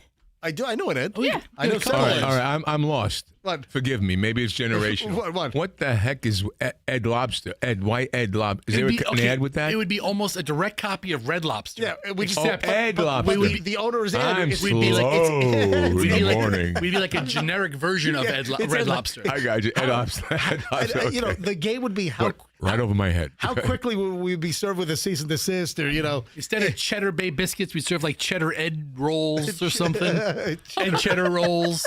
All you can. Ed or Cheddar. Can you say Ed or Cheddar? Ed's Lobster? Yep. Ed Lobster. Just Ed Ed's Lobster. Lobster. Just Ed Lobster. Ed Lobster. Ed The guy's Lobster. name is Ed. Ed Lobster. We hire a jingle package company. Ed Lobster. Have him physically change his last name to Lobster. Yeah, Oh my God. They can't do anything. See, you're catching up. I'm so Look glad at we this. have this guy. Look at- All right. Ed so Lobster. he legally- You could do that. Festa could do that. Legally Ed changes Lobster. his name to Lobster as his last name. Ed Lobster. That's it. And you're done. No what lawsuit. can they do? They can't do What anything. can they do? Ed Lobster. You're in Apollo Beach. Yeah. You're not too far from Gibsonton. Gibson. Lobster Boy. Lobster Boy used to live there. All the carnies. Remember Oh, that? yeah. There's a guy called And Lobster. the big guy, the They tallest got them all. guy. They got them all in They got them Gibsonton. all. They got them all. You got Yeah. the bearded lady Are out they still there? Freak show. Yeah. Yeah, I think they based their camp out of there. But we get Lobster Boy on board. Yeah. He could be like our pitch man. Yeah. Hi, everybody. I'm Lobster Hey, Boy. speaking of I'm food. Ed Lobster. Or Ed Lobster. Ed Lobster. Ed I'm going to change his name. Yeah. Ed Lobster Boy. I got to get a notepad. We have So- too many good ideas. Speaking of food, people are getting pissed. How much time? I got to do this quickly. Papa John's apparently is pissing people. I don't order Domino's, Papa John's. I mean, I am a pizza fanatic, and man, the pizza bar for me is pretty high. And Where do you go here? I've got a number play. I'll give you You have the a long list. list. I've got. How long do you have? I've got a good. Well, I've got a good local list, but my list only 1% of Tampa Bay pizza meets my 1%. One out of every 100 restaurants Yes. is MJ's barometer. When it comes to pizza, that is about right. Okay, all right. Absolutely. Well, near me, there's San Remo Pizza. Yeah, so San Remo is good. I remember the old owner of San Remo. Yes. It's in the public shopping center. They sold it. So the original family sold San Remo, and I remember the old Italian guy. That's before your time. Yeah, no. I think his name was Dom. Yeah, I heard about him. 'Cause Yeah, we go to San Remo all the time, and yeah. the new owners Yeah. Terrific. So San Remo is a good it's a good pizza. slice. That is a good flavor profile's there. Yep. I was at San Remo maybe 2 years ago. I happened to be passing through, and I did pop it. It's right next to Publix. Yes. Yeah, in Apollo Beach. San Remo's good. Yeah. And the old family, they knew me, and I had talked about them like 20 years ago. And they thanked me for like publicizing because it's a good New York slice. Yeah, it's a family business. So the new owners, they're wonderful. They've maintained the recipe and it's good. Yeah, It's good husband and slice. wife. He's a chef. She's a chef. Yep. And they got the recipes when they bought the place. Yeah. They got the San Remo and the dough and everything. Yeah, the family said to them, "Listen, if you're buying the place, you've got to keep the pizza exactly the same." That's the story I heard. Yes. Yeah. So if you're buying this place, if you change the pizza, if you change the recipe, you're going to piss people off. And they didn't. Yeah. So San Remo's on my list. And let me tell you, that place, we get a pie because the daughter likes it. Little 6-year-old Gabriella likes it sometimes. Yep. So we'll get a pie. We'll take a couple of slices, freeze the rest. It could be in there for 2 weeks. You put it in the oven at 425. Yeah. Comes right back. And in 10, it comes back. You have a bake stone? I do, but not you gotta have a bake stone. But it works even. Well, I gotta get a bake stone. Yeah, you gotta get a bake stone. Listen, That's her job. Yeah, just connect with me on this Write stuff. that down. All right, hey. So when we get back, I got to talk about Papa John's. Papa John's is pissing people off. Why? What's Papa doing? Well, hang on, and I'm sure Shaq's going to make an appearance. I hope so. Yeah. All right, hold on a minute. Does he own that? No. Have you not heard of the Shakaroni pizza? Shakaroni. Sit down. Yeah. Well, hold on. You'll hear about Prepare to be amazed. Yeah, Shakaroni. Yeah, big tie-in. All right, hang on. We're back in a second. Final chunk of the MJ Morning Show is next. Here on a Thursday on Q105, 104.7 FM. You can bank on bank. Oh, Robert, if you have any garage door problems, I'm telling you, first of all, if you have any issues, you know who to call. You call me. You have them all. Yeah, I mean, I know everyone. Listen, I've been in town for 30 years doing this radio thing, man. So if you have a garage door this is important. Any garage door problem, it's Banco. Banco Doors, Nick Banco and Nick Banco. They've been in the Tampa Bay area over 40 years. They're the only ones, Banco Doors, that I let touch my garage doors. So no one else. So Banco this month, couple of things. You've got a $250 off deal on a double premium series or higher garage door from Clopay. So if you need a new garage door, if you want to go with a hurricane-rated door, you want to increase the curb appeal on your place, it's amazing what a new garage door can do to the front of your house. So if you got a janked-up garage door, right now, $250 off. This is an April deal, so it's going to expire in a couple of days. Hurry up. Also, the spring tune-up is in effect, 10-point inspection. You can even save 20% on replacement weather stripping. You know, the weather stripping around your garage door, that stuff in the hot temperatures, that stuff will dry rot. It'll get, inflexible. So a whole tune-up could be in the cards for you. Any garage door issue, broken spring. Number one problem with garage doors, after a certain number of cycles, the spring will break, and you'll get a great deal, expert installation. It's just an honest, great company. It's Banco Doors. Banco. Anything, B-A-N-K-O. B-A-N-K-O, Banco. Banco Doors, bancodoors.com, anything garage door related, and tell them that MJ sent you. Traffic's on at 9:26. Let's grab Shriner. Final chunk, MJ Morning Show next. In Tampa, we have an accident.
Actually, 9:32 at the MJ Morning Show.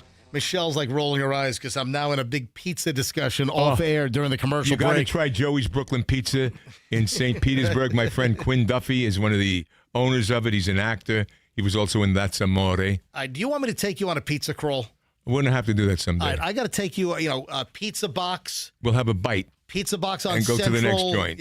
Yeah, there's a Nona Slice House up in Safety Harbor, Safety Harbor. No.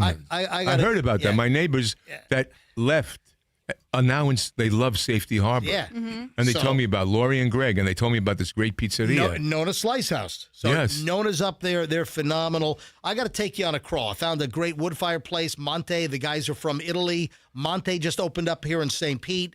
You've got Cipolla Rosa here in St. Pete. I finally had Franca's. Franca's is a pop-up. They're mobile. Two guys that used to work for, you've been a Roca? You've been a Roca, right? Roca. You've been a Roca near Armature Works, the Italian. Oh, yes. So two guys from Roca left, and they started Franca's Pizza.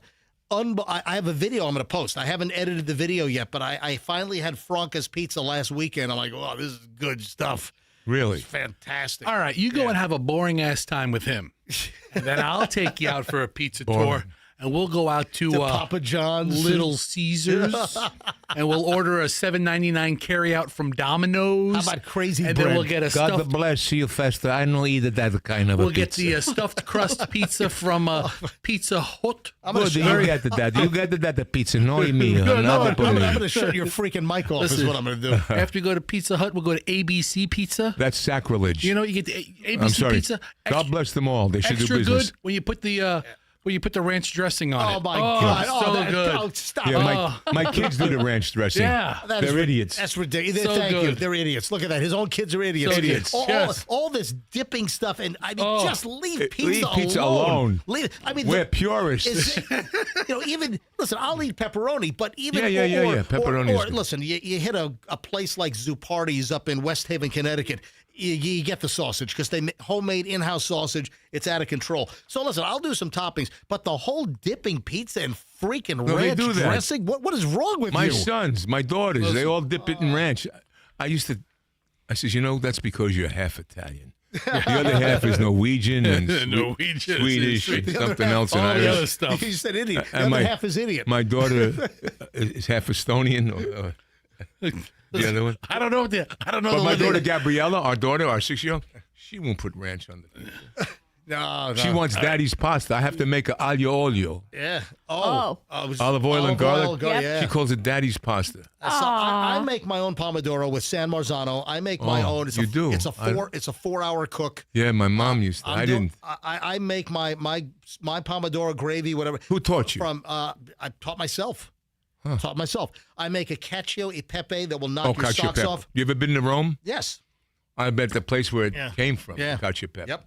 So You have a big cheese wheel that you no, put in? that's gimmicky. You don't need the cheese It's wheel. a fun gimmick. Yeah, it is. But Get a small one. All you need is a good pecorino. Sardinian pecorino is fantastic. So I make a killer pomodoro. I make a cacio e pepe that most restaurants can't compete with. You want to talk about a pecorino? Have you Nobody. eaten his cacio e pepe? Nobody's a bigger pecorino than this guy right here. In your entire life. Do you call him pecorino off the air? Yeah, Hey, pecorino. He knows. I'll tell you what, that if you can't hunt down some of the artisanal pecorinos, Locatelli. Locatelli is not bad. Locatelli makes it is you can make a great. Well, have you gone to Mazzaro's? Yeah, of course. They have cheeses there. So I'll buy the Bianco Sardo. Yes. I'll buy Bianco Sardo at Mazzaro's for my cacio e pepe. Ah. But I'll tell you what, don't discount Locatelli, which you No, can get. You can I get don't. Yeah, Locatelli makes a good cacio e pepe. But yeah, if you need to source some good pecker in Tampa, But let me you tell call you. this guy What right about here. This guy right here. So I haven't. I love pesto, but I haven't really. Michelle, you've made pesto in the past. I have. You have. But let me tell you about cacio e pepe. Go. So many places screw up cacio e pepe, and they're adding cream. No, you can't add cream and butter. No olive oil. Cacio e pepe is this. It is a good pecorino. It is the pasta water. It is the roasted, cracked black pepper and pasta water. And then the pasta, that is it. There's no cream, there's no olive oil, there's no butter. And most places, Michelle, how many restaurants have we been to where the cacio e pepe at a real Italian restaurant just sucked? Too many to count. Yeah. I mean we tried everywhere and we're like, bleh. It's like, I'm like, get this Yeah. crap off the menu right Wait, now. what was that cheese you said you could use? Locatelli, What was the other one? Bianco Sardo or Sardinian pecorino, what? The pecorino. What kind of pecorino? A big pecorino. No, Fester. Or a little pecorino. Maybe just a little pecorino. A little pecorino. Oh, look at the MJ with the little pecorino. Little pecorino. Can we do Papa John's now? Like a pecorino de niño. No, but Very good, Fester. Grazie. Very good. But the places that say they have if you've got cacio e pepe on the menu and you can't do it, get it the hell off the Get menu. out. Get out. Get it off if you can't do it Hey, right. go to Rome, go to Pizza Marmi. Ever hear of Pizza Marmi in Rome? We've been there. Yes. Yes, we have. Did you like it? Yeah. Loved it. Did you Yes. see how they make it? They have tables like this. Yeah. And they make like 20 at a time. One guy does this with the dough. The other guy does that with his sauce and Have then you, the cheese. in New York, have you been to Una Pizza Napolitana? No. Oh man, that's. Or maybe I have. Have you been to Lucali? Yes. Okay, Lucali. Yeah, We were at Lucali a couple of months ago. Lucali Yeah. was just tremendous. Yeah. All right, so on to Papa John's. So you don't know that Shaq is a big spokesperson for Papa John's. Shakaroni? Oh my The God. shakaroni. look at the shakaroni. So No tasty? Not tasty? shakaroni. You know what? I mean, it doesn't look that bad. Yeah, but that's the picture. The picture looks The good. picture looks halfway decent. Trust me. But You're not I getting- understand. Yeah. I understand. I can't do franchise pie. Give me I'm- a slice of shakaroni, Yeah, please. So, Fester, Yes. Papa John's is pissing people off. Apparently, they have a tipping reminder on the box now. So hold on a minute. Papa John's is getting a whole lot of crap from people saying, oh, they're guilt tripping me, man. Now, according to people that are getting Papa John's deliveries on the box, printed on some of the boxes, it now says delivery fee is not a tip. So, You want to talk to a Papa John's expert about this? Who? Yes. You? Vesta? Shakaroni. yeah, Shaq. MJ, listen, this is Shaquille O'Neal. I want to tell you right now about how we do tipping. Sounds more like Charles Barkley. No, Charles Barkley's like, he's higher pitched. He's like, Oh, is he? that's terrible. That's terrible. Very good. Yeah, Robert Davi, that's terrible. Hey, talking about hey, Shakaroni. Shakaroni's. Shakaroni's Hey, Barkley, that gambling debt you ran up at the Win, what is that? terrible. Just terrible. Shaq is low and slow. Ah. Yeah. So anyway, you go to Papa John's, Get the Shakaroni. get a Shakaroni. You better leave a tip for your delivery driver because the delivery fee is not a tip. Yeah, but like Papa John's, Domino's, they have their own drivers, right? They're not using DoorDash like Jimmy John's. Doesn't like Jimmy Yeah. John's have their own I mean, Man. can you? There's certain places that you got to order from them, and they do their own delivery. I don't know. Yes, damn. that happens. yeah. Versus DoorDash or the other stuff. Anyway, that's pretty obnoxious. Who the hell's Jimmy Have you John? tasted this shakaroni pizza? Tasted? I invented it. Shaquille O'Neal. All right, but has your friend tasted it? Oh, he likes it with extra pecorino on it. Does he dip it in the Ranch dressing. That's right. He dips it in the ranch. Homemade Shaq ranch dressing. Okay, Yeah. Shack ranch dressing. Fantastic. What's it called? Shaka dressing. Shakaranchi? Shakaranchi. Shakaranchi. The ranch shack. Hey, Yeah. Michelle. Yes. You let me run this. But what do you think? What do you think about Kylie Jenner deliberately flaunting her massive Hermes handbag collection? Yeah, I'm not really sure why she did that. What, I mean, we already kind of know. Paid. They get paid. Right. I mean, there's got to be also- a deal in the back end. She gets it. Well, first of all, she just has the access to it because that's really a hard bag to get in any size. All right, so Hermes, she's not paying the 20 grand, 50 grand for the bag. You think they're giving her the Of bag? course they are. All those influences, Yeah. even celebrities. Yeah. You know, let me tell you, before the Academy Awards, depending on where your career is at the time, you would go into these things. These rooms of stuff. The swag. And if you were like A-listed at the time, you go into this room. Oh. B-list would go into this room. For the swag bags. For swag bags. Yeah. And you'd get items that were like, So I'm what telling you, room- like what- Rolex watch. What room did you ever make it into? I make the Did you get a come on. Rolex? Did you ever get a Rolex? Well, I got a Rolex for performing for Prince Albert. Really? $36,000 signed by him on the back. Oh, wow. And then I got a Louis Monet. Louis Monet is the guy that did the chronograph. But I got tons of shit I got. Oh, excuse my language. That's all right. Over the years, in those rooms. Hey, listen, better than performing for and Prince Andrew. It depends on what it is too. Now they scale down. Right. Well, what happened now? It's taxable income. Yes. You know, I think They have to claim either it. the feds or the state of California changed the laws because they would get like a $50,000 Hey, did bag. you hear De Niro left New York? Is that true? Say it again. De Niro left New York. Where'd he move to? Connecticut. Really?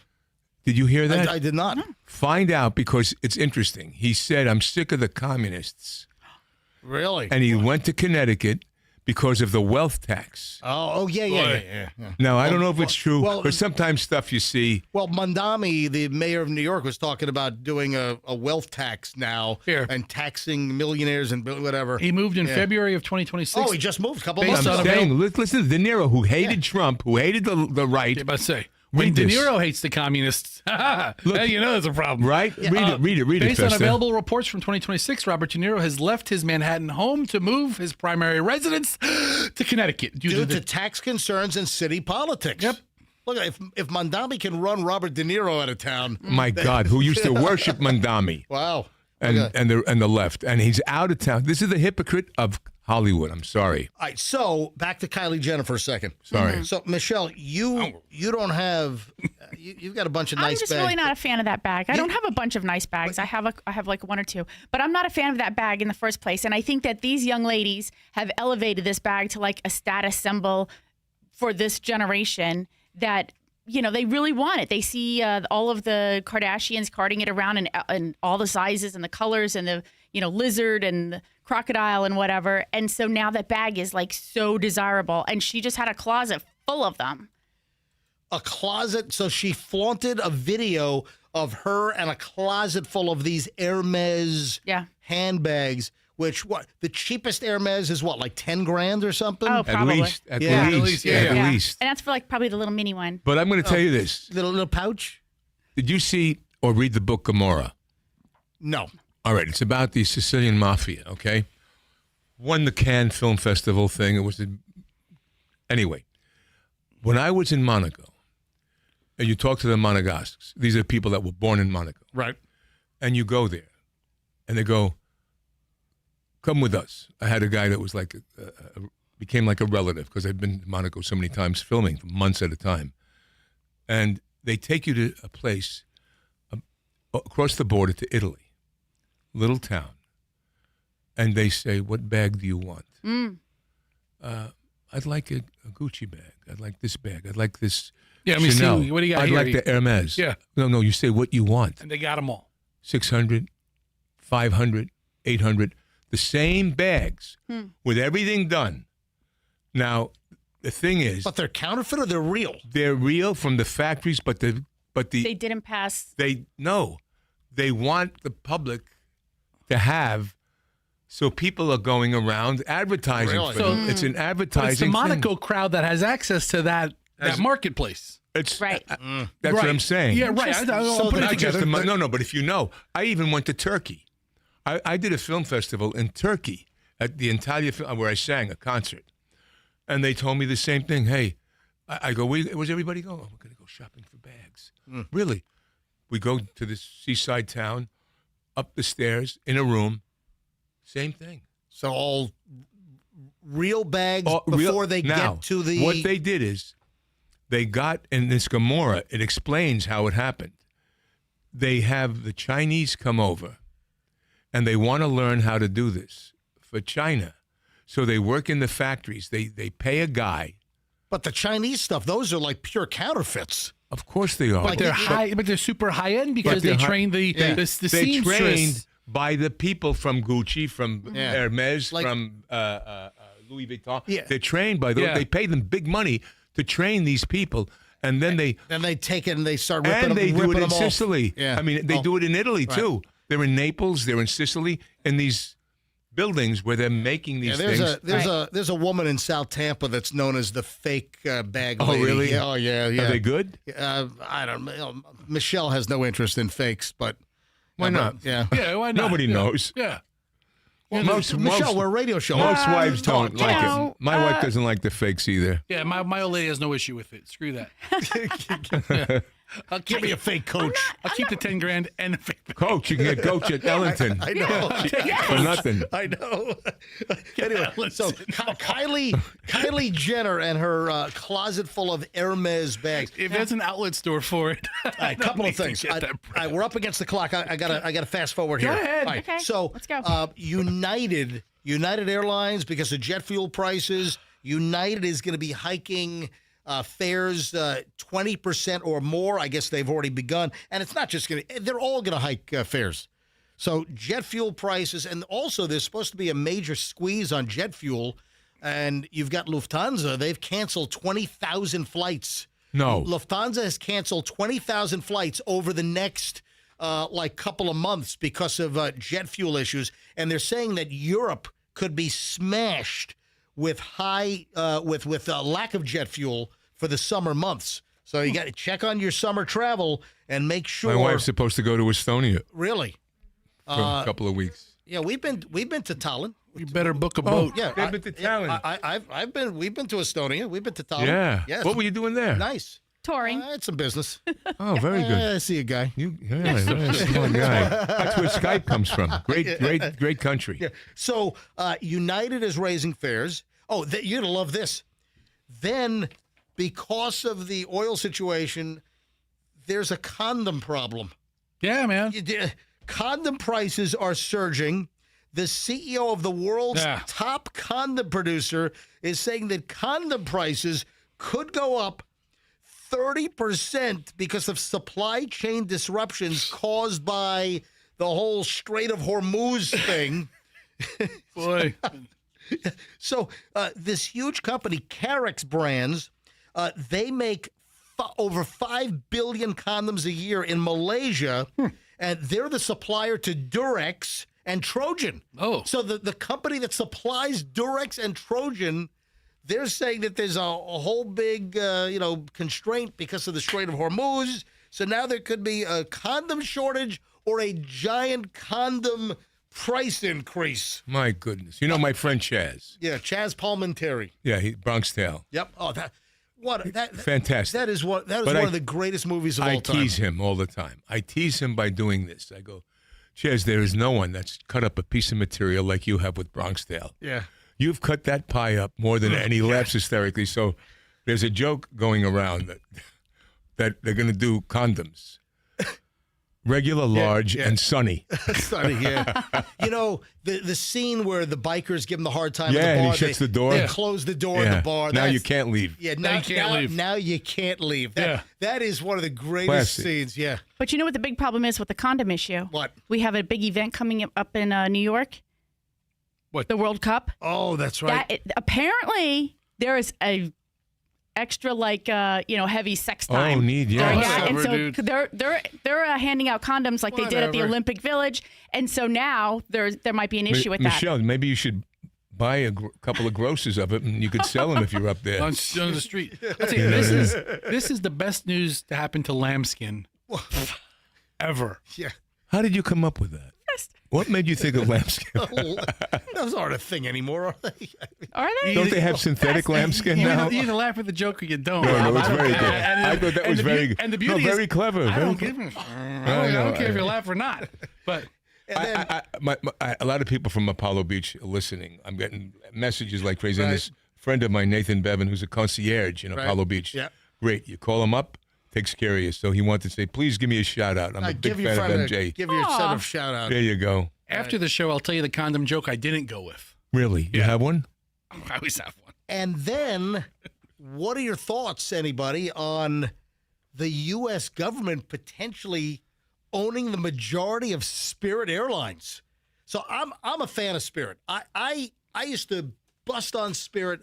I always said I am never going to fly on Spirit Airlines. You know, the nickel and diming, and I said I will never fly. I remember what really torqued me off. I remember this is probably 15 years ago. One of the former CEOs of Spirit Airlines said something like, "We could treat our customers like crap. Where else are they going to go? Our prices are so low, we can do whatever we want to these customers." And I'm like, screw you. I'm not flying. And I got to be honest. So he's gone. But my parents are in Fort Lauderdale. My dad's not doing great. So I've been going over quite a bit. Oh, yeah. And I'll tell you what, I have flown Spirit? 25 times, 30 times in the last 2 years. And I have not really had any issues. And I've actually come to like Spirit. I can fly to Fort Lauderdale for $38.99 sometimes each way. That's great. I mean, and I don't check a bag. I got carry-on, so they don't nickel and dime me on that. I don't pick a seat, so I don't have to pay for the seat pick. I know when to check in to get a good seat for free.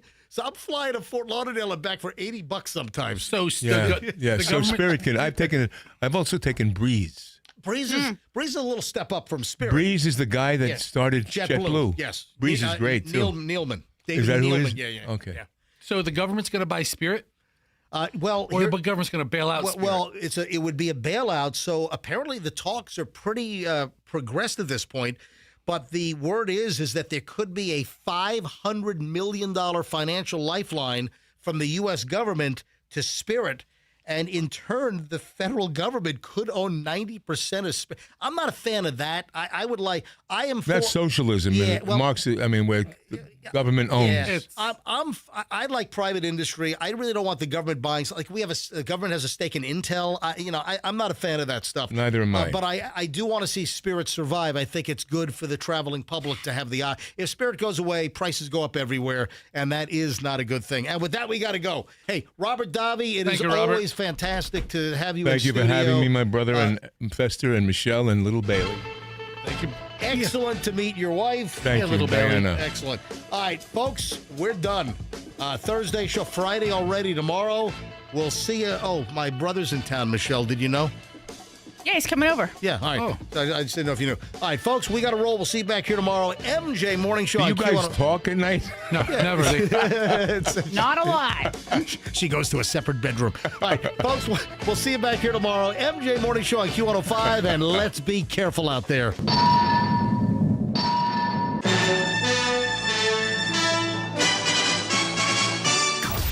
The MJ Morning Show is protected under the laws of the United States and other countries. Unauthorized duplication, distribution, or exhibition may result in civil liability and criminal prosecution. All rights in this work are reserved for purposes of laws in all jurisdictions pertaining to data mining or AI training, including but not limited to Article 3 of Directive EU 2019-790. This work may not be used to train AI. The Q105 app is your...